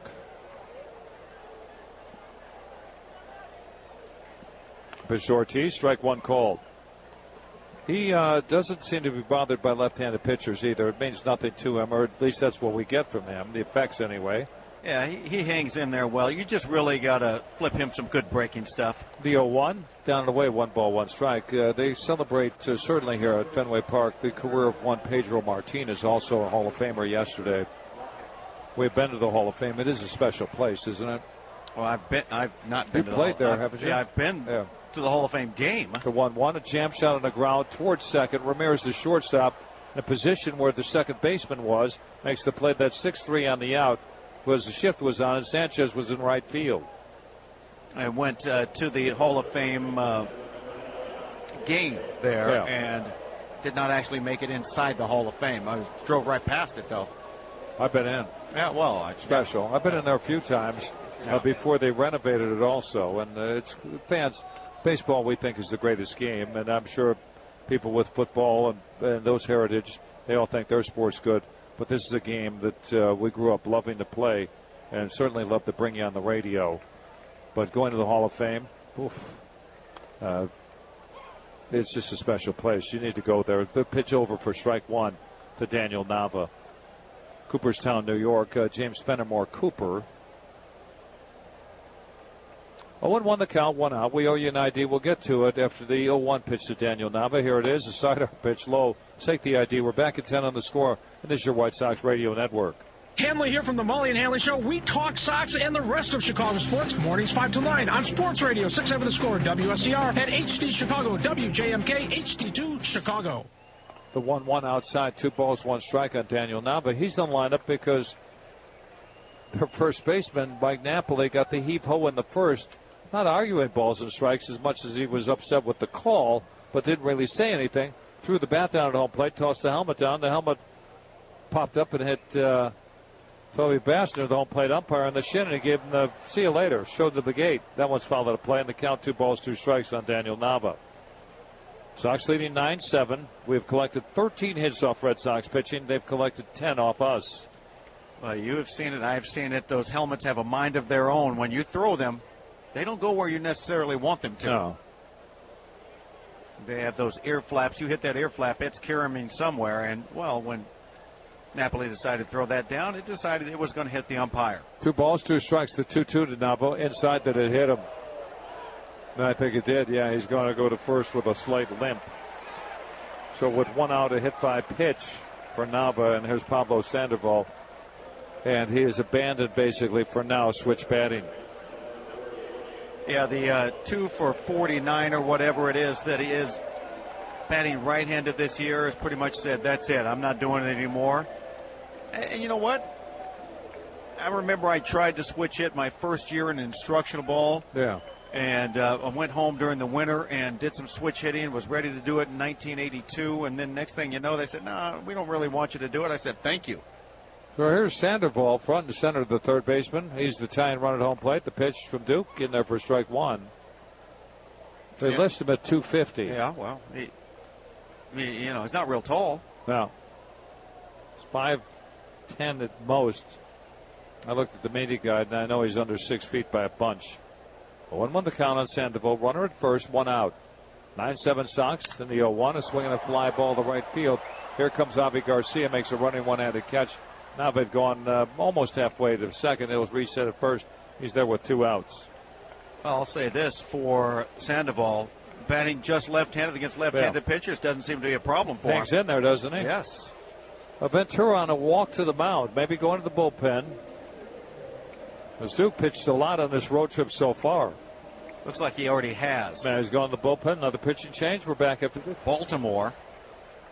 Came up here to Boston. He's been in 40 games for the Red Sox, hitting .292 in his time here. He's 1 for 4 as a pinch hitter on the year with these Red Sox. So it's De Aza here in the 7th inning with 2 down and a runner at first. Representing the tying run at home plate as the Sox are leading 9-7. The bases Jake Petrichka up at third, Saladino. Rest of the infield, with the exception of Abreu, are back, and that one inside and low for ball one. This is not when you're in a hurry to get him out with the first pitch. It's take your time, make your pitches to the area you want to go. As you learn it, and I'm sure Jake knows this already, you're not going to get him out. You're going to give him some pitches, and he'll get himself out. 1 ball, no strikes, and the 1-0 to De Aza. Fouled at home plate, 1-1. Well, White Sox are very familiar with the ability of De Aza. I mean, he did a nice job off and on for the White Sox. When he's on, he can do some damage offensively. Great guy on the team also. Yeah, good personality, good guy, funny. But, when he's cold, well, just like any other hitter, you can take advantage of him. 1 ball, 1 strike. Petrichka from the set to look at first. And the 1-1. Nava takes off running, but this ball is well out of play to the left for a strike. The count moves to 1-2 on Alejandro De Aza. Well, anywhere in this ballpark, from foul line to foul line and on top of the green monster even, you've got to be ready to get a foul ball. You can get it anywhere here except for way out there in center field. Chances are slightly against you getting one there. So look at our alignment compared to theirs. Oof. 1 ball, 2 strikes. The 1-2 to Alejandro, inside and low. Well, that almost hit him. 2 balls, 2 strikes. Well, the White Sox are not playing in a situation of no doubles, that's for sure, as they lead it 9-7, which at this point of the game, I mean, it's your choice as a manager. Exactly right. Because if he drives one over your outfielder's head, he's in scoring position and representing the tying run. So it depends on what you want. 1 to that 420 sign in right center. That could be an inside the park home run with this defense. Well, Sox going to have to run a long way and get a carom back off that wall. Right. If it were to just get stuck in that corner out there under the padding or something, absolutely. It probably would be an inside the parker. He has like 80 yards to run to that spot. 2 balls, 2 strikes. The 2-2 to De Aza. Pull foul. I'll say this. We had a center fielder, Chet Lemon. He played here as well as any center fielder I've ever seen. And he went over into the bullpen sideways by the 420 sign. Yeah. And that angle from the bullpen goes back to the 420 part of the center field wall. Goes back, say, 45 degrees. He ran back there and caught the ball over the fence sideways. That's a great play. The 2-2 pitch, inside and low, 3 balls, 2 strikes. A walk here is not what you're looking for. You want an out. Yeah, because the ball was gone. Fred Lynn hit it, and he went over and took a 2-run homer away from him. I know Fred Lynn never forgot it either. He probably wanted to make sure he paid Lemon back. 3 balls, 2 strikes. Petrichka works in the 3-2. A swing and a ground ball up the middle. That's through for a hit. Nava turns at second. He's on his way to third. This inning's far from being over, friends. Sox lead 9-7. Boston threatens with 2 aboard and 2 outs. That ball hit right past Petrichka, who didn't even bother trying to reach out with his glove or bare hand or anything like that to slow this one down. He just got his backside out of the way. He wasn't in a good fielding position. Where's Hannigan? He's been on base all 3 times. Now Cooper to the mound to talk to Jake Petrichka. Here's the situation for Hannigan. A double, run scored in the second. A single, run scored in the fourth. Reached on an error in the fifth. And that error put him at second base. The throw went in the dugout. He got the base he was going to +1. And then he thought there was a pass ball or a wild pitch. Flowers picked the ball up and threw him out at third. He was caught stealing 2-5. Yeah, this is one of those games where both teams, there have been some mistakes, but it's not for lack of effort and trying. They've definitely been trying out there. It's just been some mistakes made, errors made in this game. That's all it comes down to. They're done with that meeting, but still not ready to go. So here's a reminder to bid on unique memorabilia from some of your favorite White Sox players like Jose Abreu, Carlton Fisk, Chris Sale, Paul Konerko, and more in weekly online auctions. Visit whitesox.com/auctions to start bidding. So here's Hannigan. He likes the first pitch. And I'm sure Cooper, mindful of that, let Petrichka and the catcher Flowers know. Runners at the corners in the pitch, foul back, strike 1. He may like it, but he couldn't catch up to it. That's an aggressive swing, too, isn't it? Oh, yeah. Guys that aren't everyday catcher or players, for that matter, but feel pretty good in the batter's box, they don't go up there thinking, I want to see a pitch. We don't play every day. You should be ready to hit. Now, there are some guys like J.B. Shuck starting the game like tonight. He's not in a hurry. No. But somebody like Hannigan, he's a little more rushed. Throw over to first and back safely as De Aza diving back to the bag safely. No tag applied by Abreu. De Aza this year. Stolen bases, he has 5 in 8 attempts. 1-1 on Hannigan. Inching to a slightly larger lead. De Aza does not run in the 0-1 high. 1 ball, 1 strike. Not a situation where you really want to try and send Alejandro or try the trick double steal when you're down by 2. You want this man swinging the bat and trying to drive in all 3 of them. The question is, Ramirez at shortstop, does he play where he is? Because if Patricia's going to get him out with fastballs, he needs to play like he is up the middle. That fastball misses away, and the count moves to 2-1 on Ryan Hannigan, the catcher. I think the one thing that you really have to focus on, and I think that last pitch was more of a setup, a fastball away, so I can throw him a sinker in to have him top it to the left side. But there's a big hole between the third baseman and the shortstop where Ramirez is playing now. Ramirez just took a step to his right early. There's a throw over to first, and back safely again is De Aza. So when you move like that, I don't think the batter saw him, I don't know, but I picked it up just in my field of vision. He moved a step to his right. I think a sinker's coming. That doesn't mean he's going to pull the ball either. Right. Well, he had the throw over to first side, so, he didn't have any reason to step anywhere. The 2-1 to Hannigan, foul back, 2 balls, 2 strikes. I think they run now. They weren't running then, but I think they run now on 2-2. We're about to find out. That was right down Broadway, that fastball. Hannigan, several years in Cincinnati before being in Tampa last year. Never been an everyday starter. 2 balls, 2 strikes, 2 down. Runners at the corners. And the 2-2 to Hannigan. Low, 3 balls, 2 strikes. Now he's running. A walk here compared to one right down the middle, not a bad thing. However, you deal with Jamal Weeks, who's on deck. That puts also the tying run at second. Big pitch here for the Sox. The red and the white. There's a throw over to first. De Aza's laying back on the bag. They don't want De Aza getting too good of a running start over there, just in case the ball is hit somewhere deep in this ballpark. 3 balls, 2 strikes. Hannigan waits, and Patricia's 3-2 with the runner going right down the middle. Strike 3. He's out. So are the Red Sox.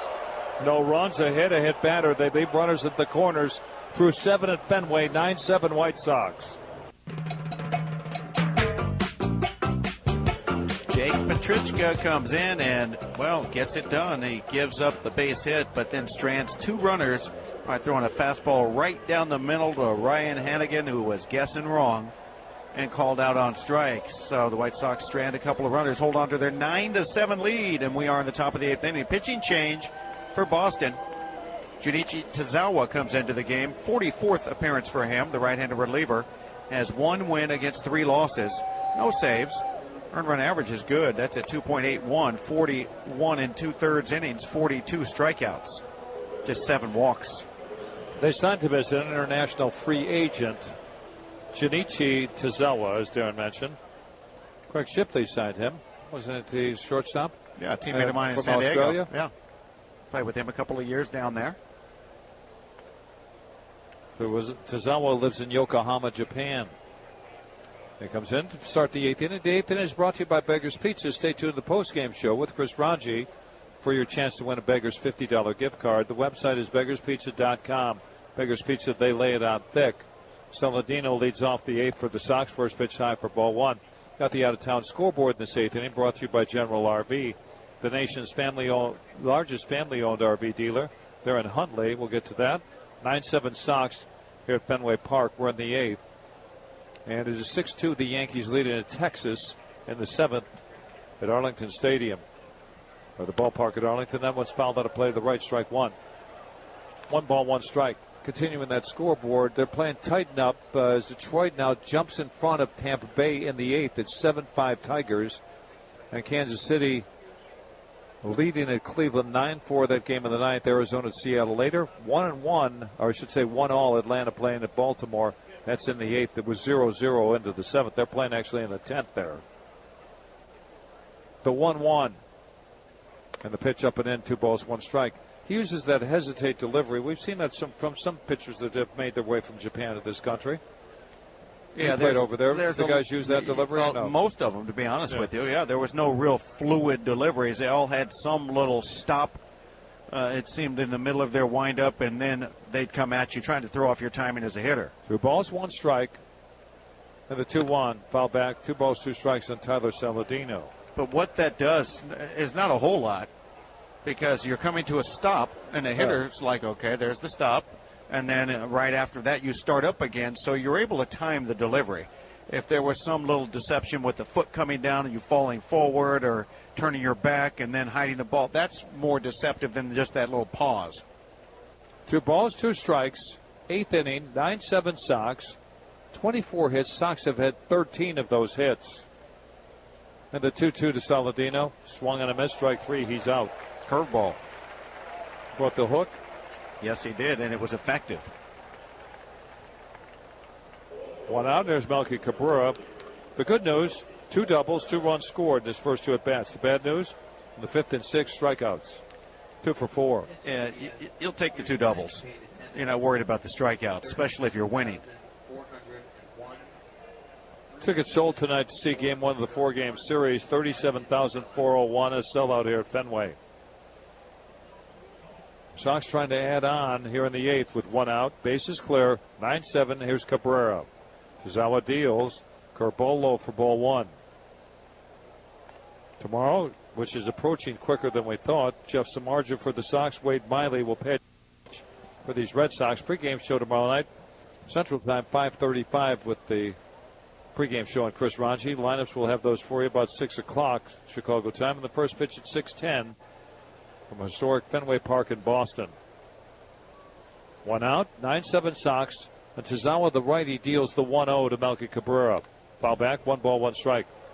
Melky has been taking such good swings now for the last month.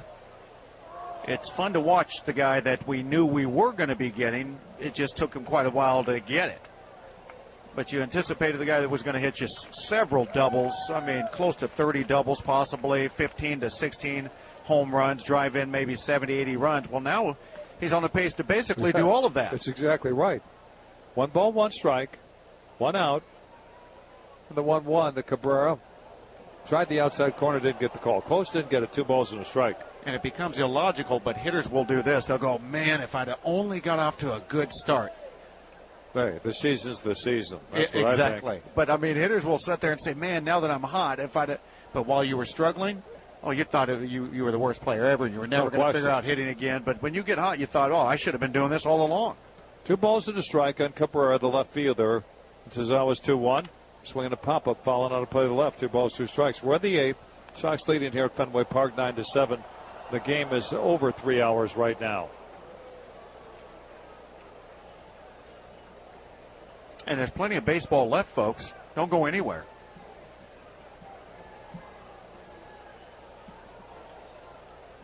Two and two the count. Cabrera switch batting the left-handed batter's box, facing the righty Tazawa.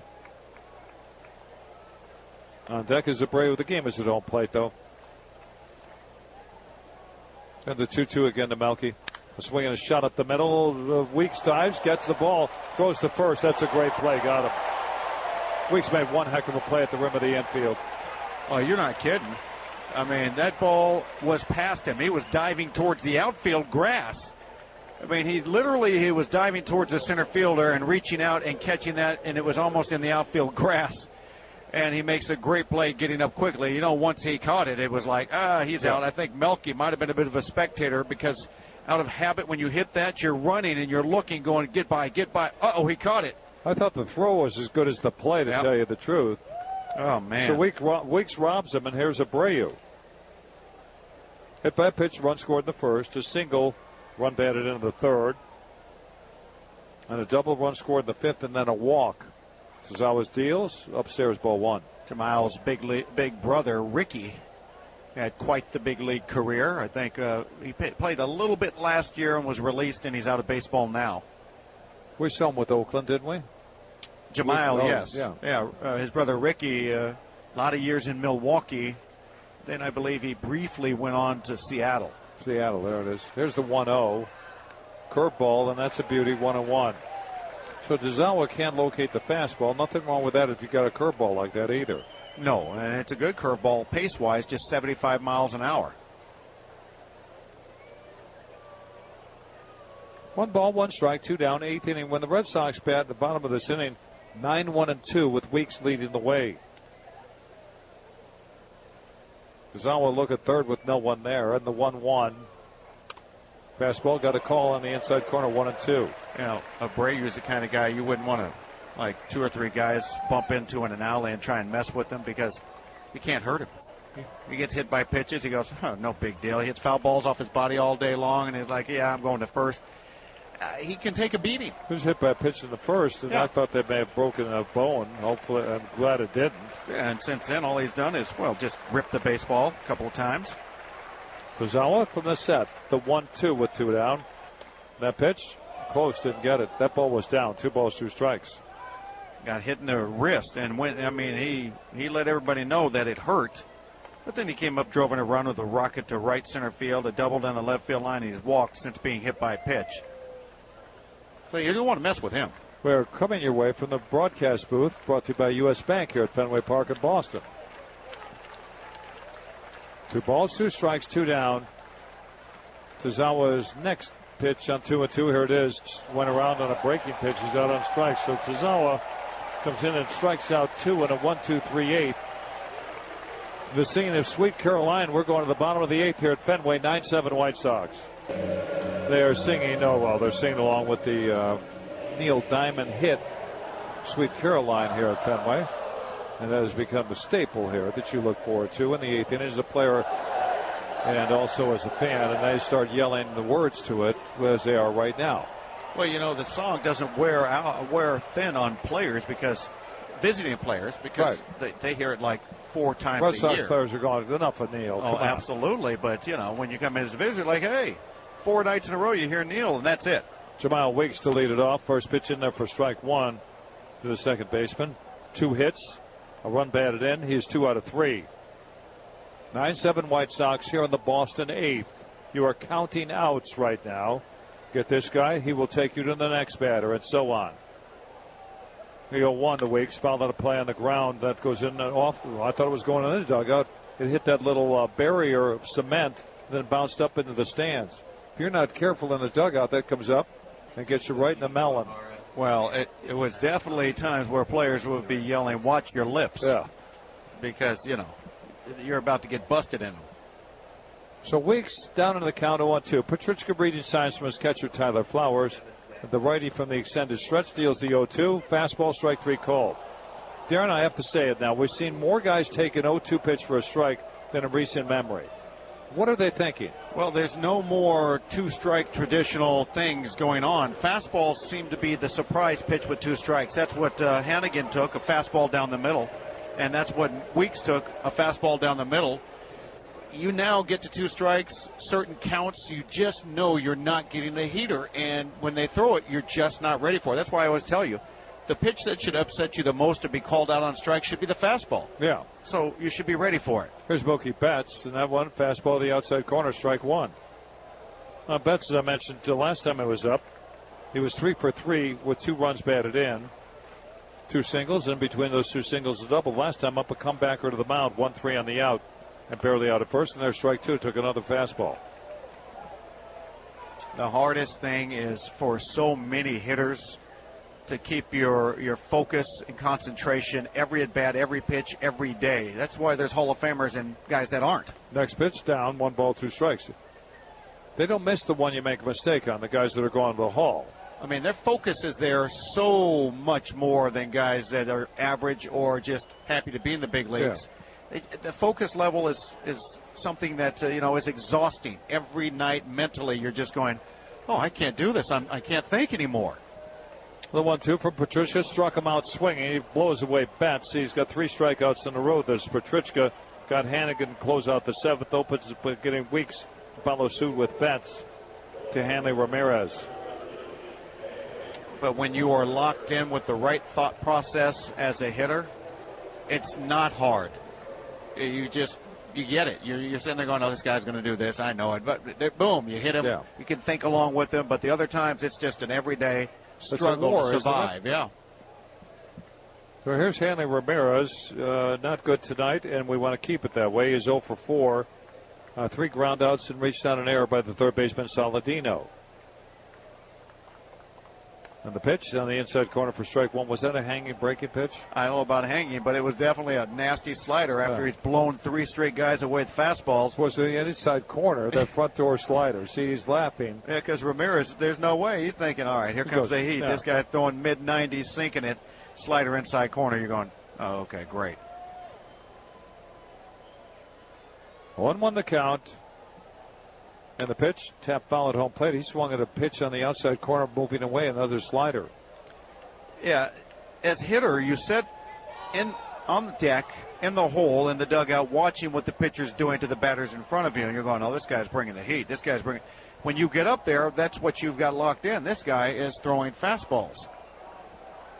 And now, you get up there and he's throwing you sliders. Yeah. We'll see what he brings here on 0-2. Wouldn't be surprised with a fastball elevated. And the 0-2 to Hanley Ramirez. Pull foul. Let's pause here 10 seconds for station identification on the score on this year's Sox Radio Network.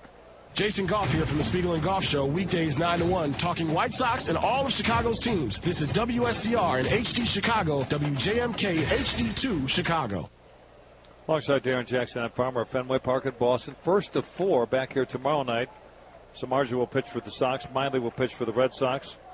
5:35 pregame show with Chris Ranji. 6 o'clock we'll have the lineups. 6:10 first pitch. Dave Powers is our engineer here at Fenway. Joe Ostrowski and Rick Camp work the board in the Score Studios in downtown Chicago. 9-7 Sox here in the 8th. Ramirez waits for the next one. That's high. 1 ball, 2 strikes. He threw him the sinker before it fouled it off. Went upstairs with a fastball. He didn't take the ball. Had some heat on it, too, at 96. That'll open your eyes as a hitter knowing this guy's bringing it. First thing you think of, you got to be quick, right? I think now you can throw him the slider off the plate, see if he chases. Exactly. 1 ball, 2 strikes, 2 down. 8th inning, 9-7 Sox in the 1-2 pitch. Breaking ball fouled on the ground.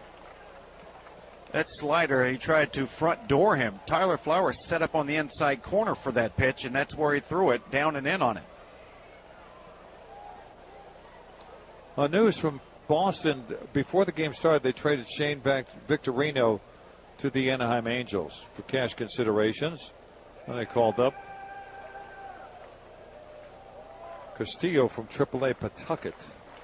And they got Josh Rutledge from the Angels. The 1-2, a bouncing ball towards right. Sanchez slides, has it, gets up, throws to first, got him.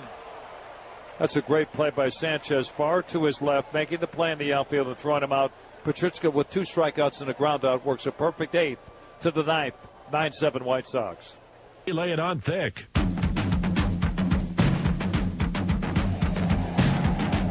It is a 9-7 White Sox lead. We have finally reached the 9th inning as the White Sox hit here in the top of the 9th. A pitching change takes place for Boston. Left-handed relief pitcher Tommy Lane is in the game on the year. Tommy has pitched in 38 games, 0-1 record, and a .297 earned run average. Also has picked up a save. So the left-handed reliever broke into the big leagues with San Diego in 2012-13, and then joined these Red Sox last year, working in 30 games. So it's Lane here in the 9th inning. Broadcasting from the U.S. Bank radio booth at Top Fenway Park in Boston. St. Charles, Missouri is where Lane lives. That pitch inside for ball 1 from the lefty. Leading off for the White Sox, Avisail Garcia. Isn't that where Mark Burley lives? I don't know if it's St. Charles, Missouri. It could be Creedy. One of the 2 guys lived there. There's about to pull the third. Sandoval backed up, misplay there, Darren. Yes. This would be an error on the third baseman. His first move was the wrong one. Back. And then, then he was caught in between as that had some top hand on it. He played that into an error. Yes, he did. That they're giving it a base hit. I'm not going to argue. They're going to look at it as almost it took a bad hop. That's what they're looking at, especially when right after the fact, Sandoval looked down at the ground as if to say, what did that hit? Smart move. They should ask the pitcher. He'll tell them what it should be. So here's Shuck. Good Let's point. get some runs. His first move was to take 2 steps back. He had the big hop at third there and didn't have to hit the dirt. All they had to do was come in 2 steps. But it's a hit for the Sox. Well, that's the good news. Garcia at first. Lane now the lefty from the high center. Look at first. Now throws over there. Back safely is Garcia. You know, you talked earlier about switch batting. How tough is it to switch throw? Well, I'm going to assume that's a lot harder. I mean, I could throw left-handed, but I'll be honest with you, it's not a pretty sight. Do I have to use the glove to catch you left-handed? No, absolutely okay, not. Well, there you go. And that pitch, down the middle, ball 1.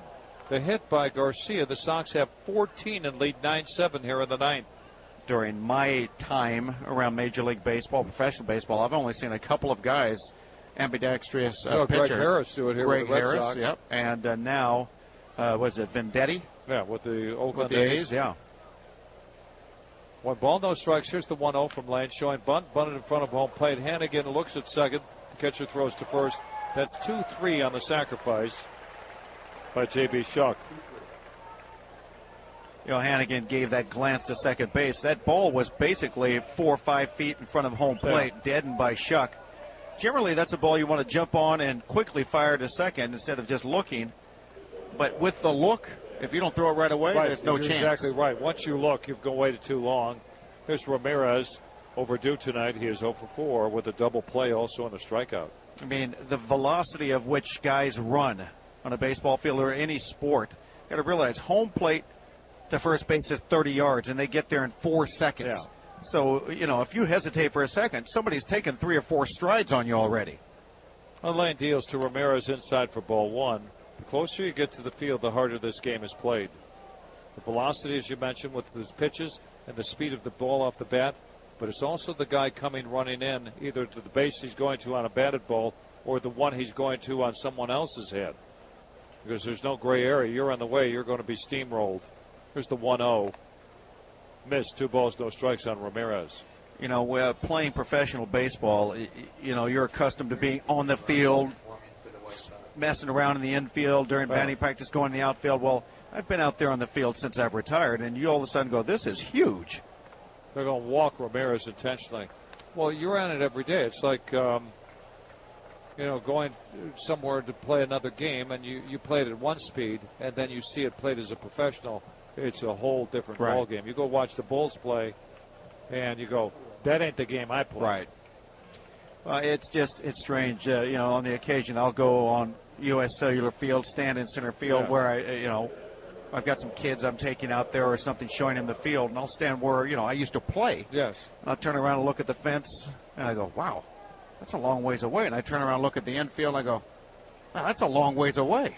Where the heck did I stand out here? It just feels everything seems bigger all of a sudden when you're not doing it for a living and on the field. So as you say, you get closer to that action now, it's completely different when you're away from the game. Here's Tyler Flowers with runners on. That's high for ball 1. Tebow last time up, a single to left center field and drove in J.B. Shuck, and then he made second on a throw home and then scored on a single by Eden to left field, and he tried to stretch it to a double.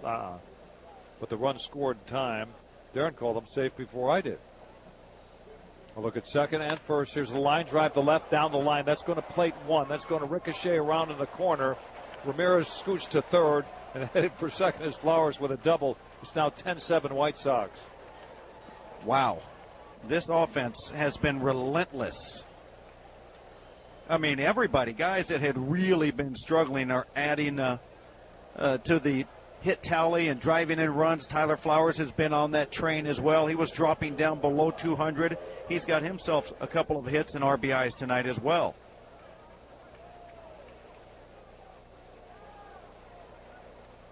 I've got 7 doubles tonight for the Sox and 2 triples. To see if that arithmetic works. You're correct. Wow. The Sox have 15 hits and lead 10-7. Time to get some more. This pitch is swinging a tap to third. Sandoval has it. Looks to first, throws there. Ramirez, if he had gone, he'd have been safe. The out's recorded, 5-3 on the out of Carlos Sanchez on another the third. Yeah, Ramirez, the idea is you follow that third baseman as far as he's going, and the minute he throws it, you take off. I mean, it's risk reward. You don't want to look like a clown and somebody yells to Sandoval, hold the ball, and you're following him, and there's a shortstop that was covering third. It's a great point. I mean, it's one of those things where it's a great play if you can score, but a terrible play if they trick you and throw you out. Just for your knowledge, Eaton has a triple, a double, and a single. He goes deep here. He's got the cycle. Let's go there. And the pitch in there for strike one. We're in the ninth. Sox add on, lead 10-7. The bloop and the blast can get them within a run rather than tying it with that insurance run there. The double plays are brought to you by Safeco Insurance.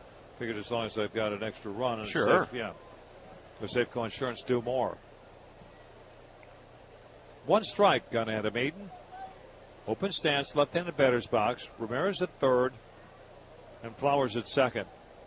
And the 0-1, a swing and a miss, 0-2 now. David Robertson is warming the bullpen and right. Had to look out there and see the number. This is a save situation within 3 runs. You get more, they may let Petrichka go out there also, Darren. Well, the way he's already thrown, you can leave him out there, but you're overworking him then. 2 strikes to Eaton. Inside corner, there's that front door breaking ball. That's it for the Sox. The Sox get a run, a couple of hits, a walk. They leave 2 more. It's hold them and head to the hotel. Bottom of the ninth coming up from Fenway. 10-7 White Sox. Free Sox tickets and plenty of Sox talk. Get it on the Mully and Hanley Show. Mornings 5 to 9 on the Score. Let's jump into the action. Yes, Josh is a point. Equipment tax and fees extra and subject to change after promotion. Regular rates apply. Call 1-800-XFINITY for details. Try new Hills Brothers single serve coffee today with all the. We have reached the bottom of the ninth inning, and it is a 10-7 lead for the White Sox. And a save opportunity for David Robertson, who is now in there pitching for the White Sox. Petrichka, what a nice job. 1 in the 3rd innings, gave up a hit, struck out 3 along the way. So Robertson comes in, record 4 wins, 2 losses, earned run average of 2.48 this year in 38 games he's pitched in. He has picked up 21 saves. 189 is the batting average against David Robertson, and these are magical numbers. He has 8 walks this year against 58 strikeouts in 40 innings. Okay. That's pretty good, isn't it? Yeah, I'll take that. Robertson picked up save number 21 yesterday in Cleveland. Makes his home now in Chicago. Was living in Tuscaloosa, Alabama. Yeah, he full commitment is, hey, you know what? I'm playing there. I'm moving there. And the first man up, Xander Bogaerts. Sox leading by 3 at 10-7. And as we have talked oftentimes, friends, there's no easy save. They may seem that way, but they're not easy. And the pitch from Robertson, foul back, strike 1. They're not taking a strike here in the ninth either, the Red Sox. You know, young, aggressive hitting team that, let's just be honest, obviously they've been told by Chili Davis, their hitting coach, go up there ready to go. This guy's going to throw strikes.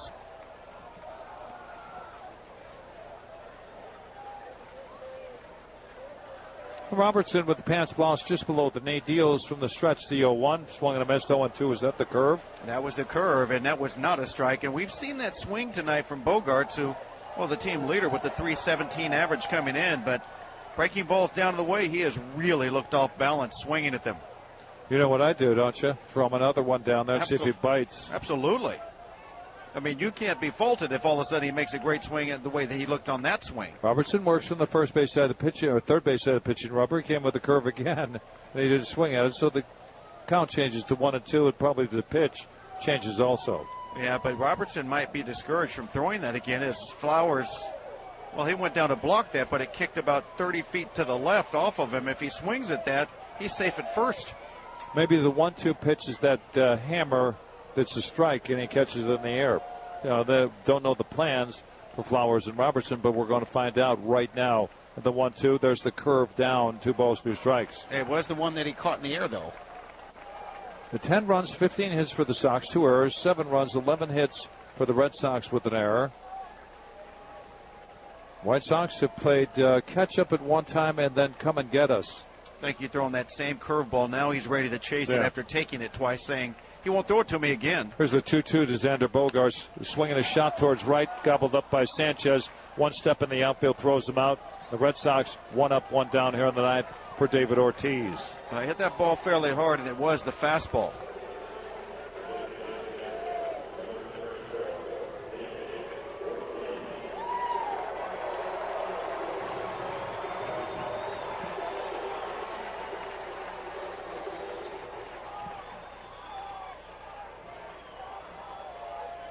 Pitchers of record right now, I believe, are Albers and Robbie Ross Jr. Got that? Yeah, I got that. They have the shift on for David Ortiz. And the pitch, strike one called.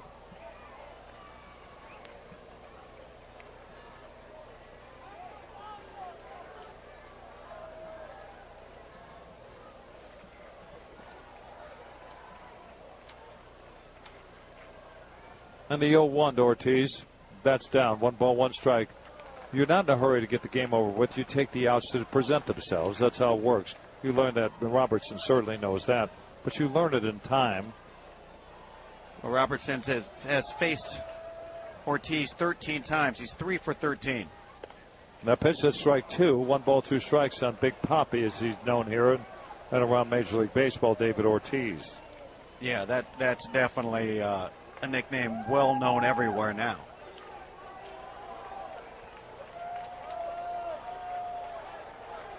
As I mentioned yesterday, 21st save for Robertson, trying to make it 22 with 1 tonight.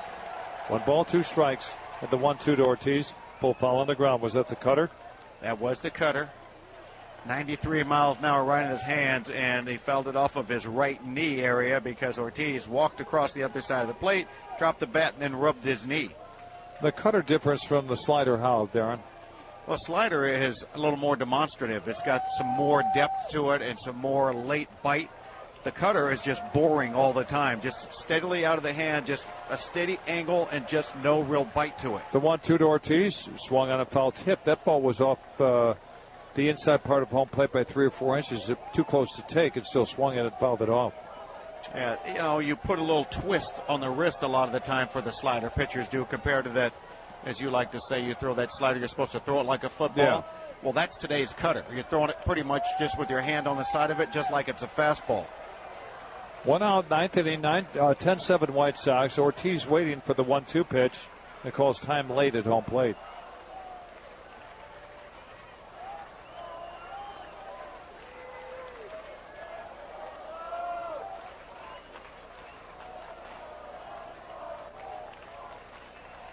The next one, Ortiz, a ground ball to second, where Ramirez is playing. 1 knee throws from there at 6-3 on the out, and the Red Sox are down to their last batter. That is twice now. Ortiz has hit it to the shortstop playing second base.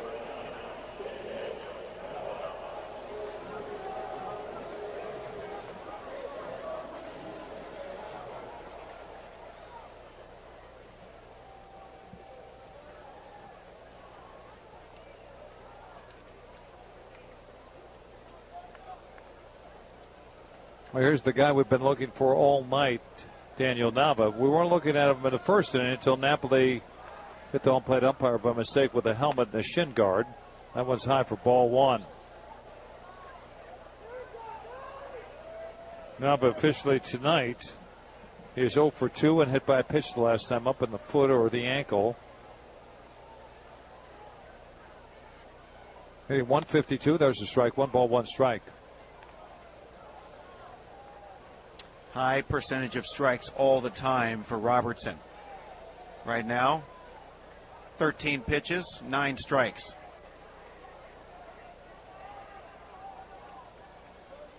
The 1-1. Low, 2 balls and a strike. The crowd, the most of the 37,401 they have left. Yes. But still the faithful holding out hope. We've seen different things happen in situations. The White Sox have done it this year, coming back with their last batter, coming back to win. That's low, 3-1. We do not want that tonight.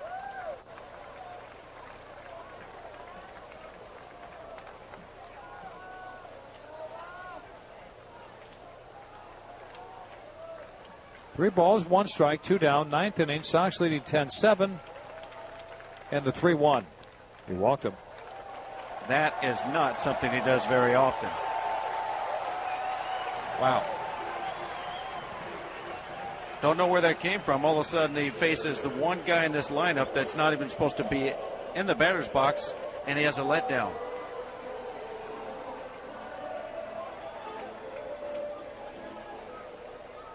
Here's Pablo Sandoval. Game's not over yet. No. Sox leading 10-7. Sandoval in the batter's box. He's 1 for 4 with the double. First time these two have faced each other. Runner goes in the pitch. That's in there for a strike. That is not a stolen base. That should be in pitcher's indifference. That's the fielder's choice. No stolen base. But I don't blame him for taking it. You take that if it presents itself. Just go. Yeah, the first baseman's playing almost in the outfield grass. There's nobody holding you on. No reason to stay at first. 0-1 on Pablo Sandoval. And Robertson's 0-1. Foul back. They're down to their last strike.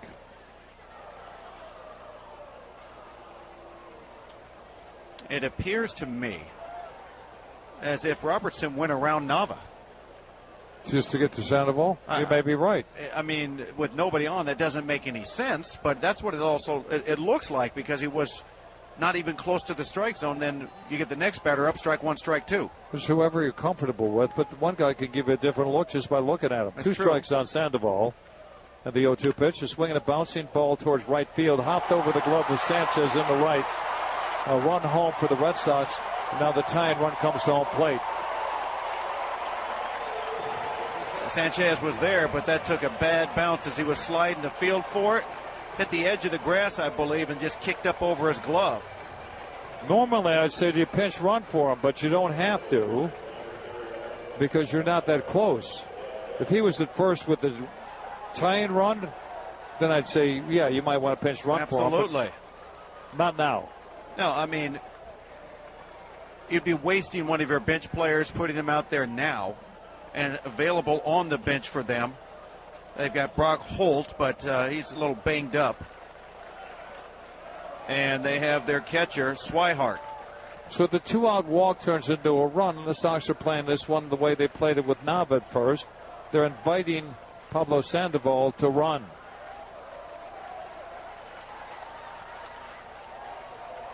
Sandoval goes in the delivery. Swung on, foul tip, strike one. This is Diaz at home plate.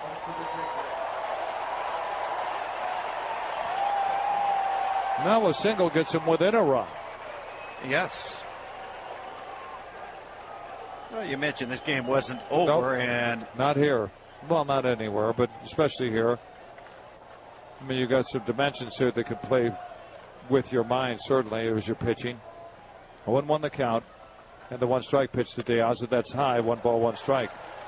It's not for the faint of heart. Never has been the last 3 outs of a ball game. No. I don't think I've ever been around in all the years that I played Major League Baseball around a closer that was going out there going, this is easy. Next one to Diaz, that's low. 2 balls and a strike. I was around a closer that was an MVP one year, too. And Mark Davis in San Diego. Yeah. Well, most valuable player, wasn't he? One of those years there as a closer, yeah. He had 44 saves, and let's just say that he didn't go out there saying, this is going to be easy today. 2 balls and a strike on Diaz in the 2-1. That's high, 3-1.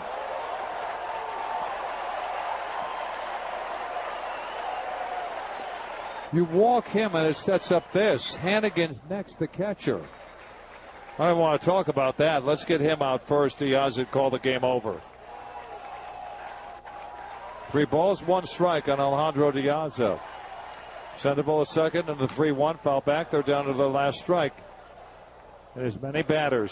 He had his pitch. I mean, it was a fastball right down the middle on 3-1, and he fouled it straight back.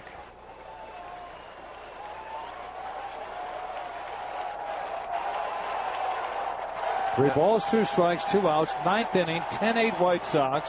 27 hits to go along with the 18 runs. The White Sox leading hits 15-12. And a 3-2 pitch pulled foul. He swung at ball 4. That almost, if he takes that pitch, Darren, it hits him on the belly button. Yeah, it's a cutter in, but 3-2, as a hitter, you're in swing mode right now. You're not in take mode. No, exactly right. Let me wait and see where it is mode. You're ready to swing, and if it's close enough, you're swinging at it. The pitch that should be thrown here, curveball. I agree with that. But does he have the wherewithal to say, I'm throwing it? 3 balls, 2 strikes, 2 outs. 9th inning, Fenway faithful up. And the 3-2. A high pop-up over by the Sox dugout may be playable for Saladino to decide, well, it's not.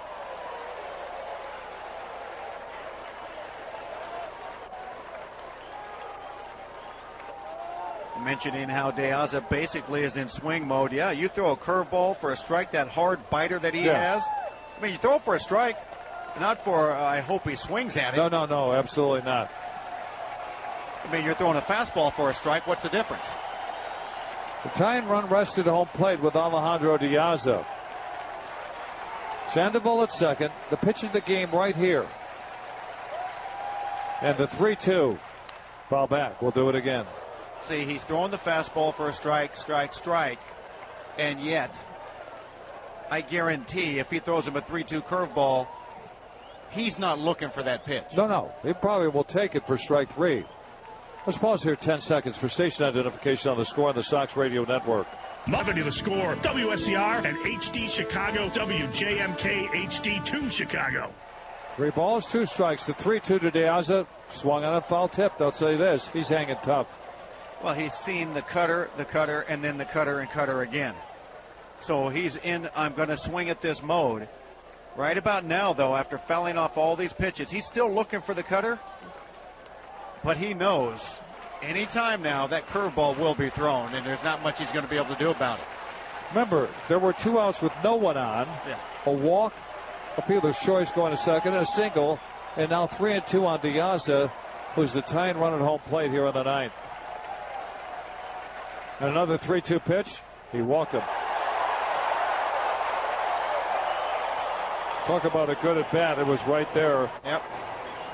Cooper, the pitching coach, to the mound. You know, when we have seen Don go out in these situations, it's basically to remind him how good his curveball has been. And he has started using it after that, and he was using it in this inning. And all of a sudden, put it on the back burner, didn't we? Yeah, he just hasn't had the confidence to throw it for some reason.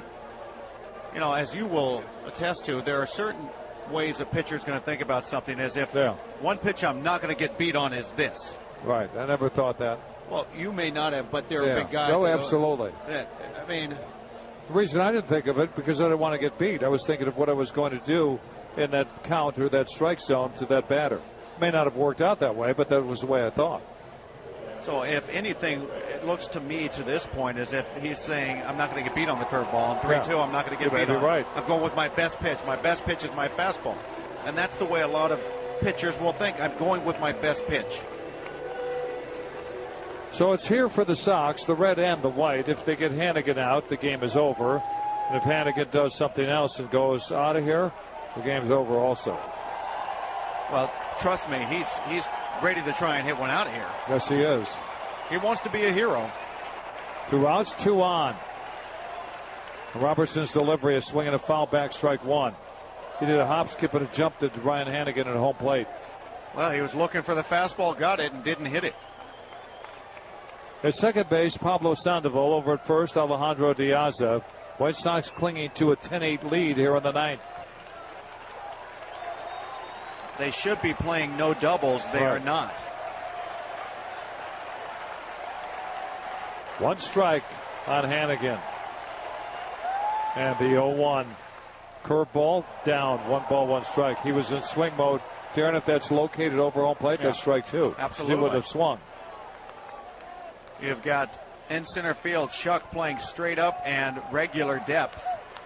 Same thing in right field, actually playing in Garcia. So deep drives to those areas are going to bring in at least 2. And if they fall down, could be 3. 1 ball, 1 strike, 2 on. Tying run at first, 9th inning, and the 1-1. A swing and a high pop-up out of play to the right. Was that a slider or a cutter? No, that was his cutter. Basically, he's just been right there with the cutter down the middle, both pitches.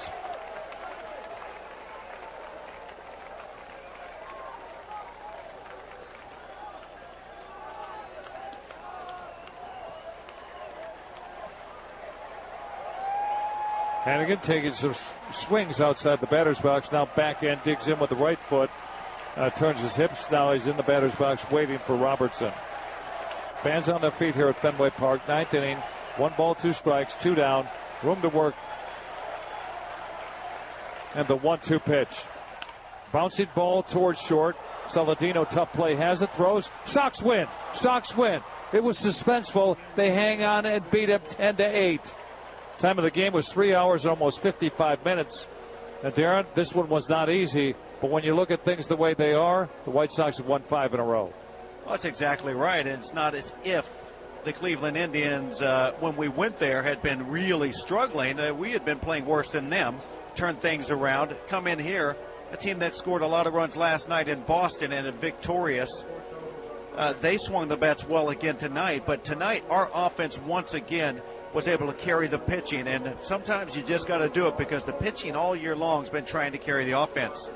Here's the totals from tonight's victory. 10 runs, 15 hits for the Sox, 2 errors. They left 9. 8 runs, 12 hits for the Red Sox, 1 error. They stranded 9. Alper's the winner as he picks up the win. Hoppy Ross the loser now, 0-1. And for yet another game in a row with 22nd save for Robertson on the year. Now without some suspense, the game was played 3 hours, 55 minutes. Tickets sold 37,401 to see game 1 of the 4-game series. Right back here tomorrow. Jeff Samardzija will pitch for the Sox. Wade Miley will pitch for these Red Sox. A pregame show tomorrow at 5:35 with Chris Ranji. Lineups at 6 o'clock. We'll have the first pitch at 6:05. Say thanks to our engineer here at the ballpark, David Powers, Rick Camp, and Joe Ostrowski in the Score Studios in downtown Chicago, and also our pre- and post-game host, Chris Ranji. As we say goodnight from Fenway Park, the White Sox beat the Red Sox 10-8. For Darren Jackson and Farmer saying goodnight from Fenway. Ranji's next. He's got the post-game show on the Score and the Sox Radio Network. We'll talk to you tomorrow night. So long from Fenway, 10-8 White Sox. White Sox.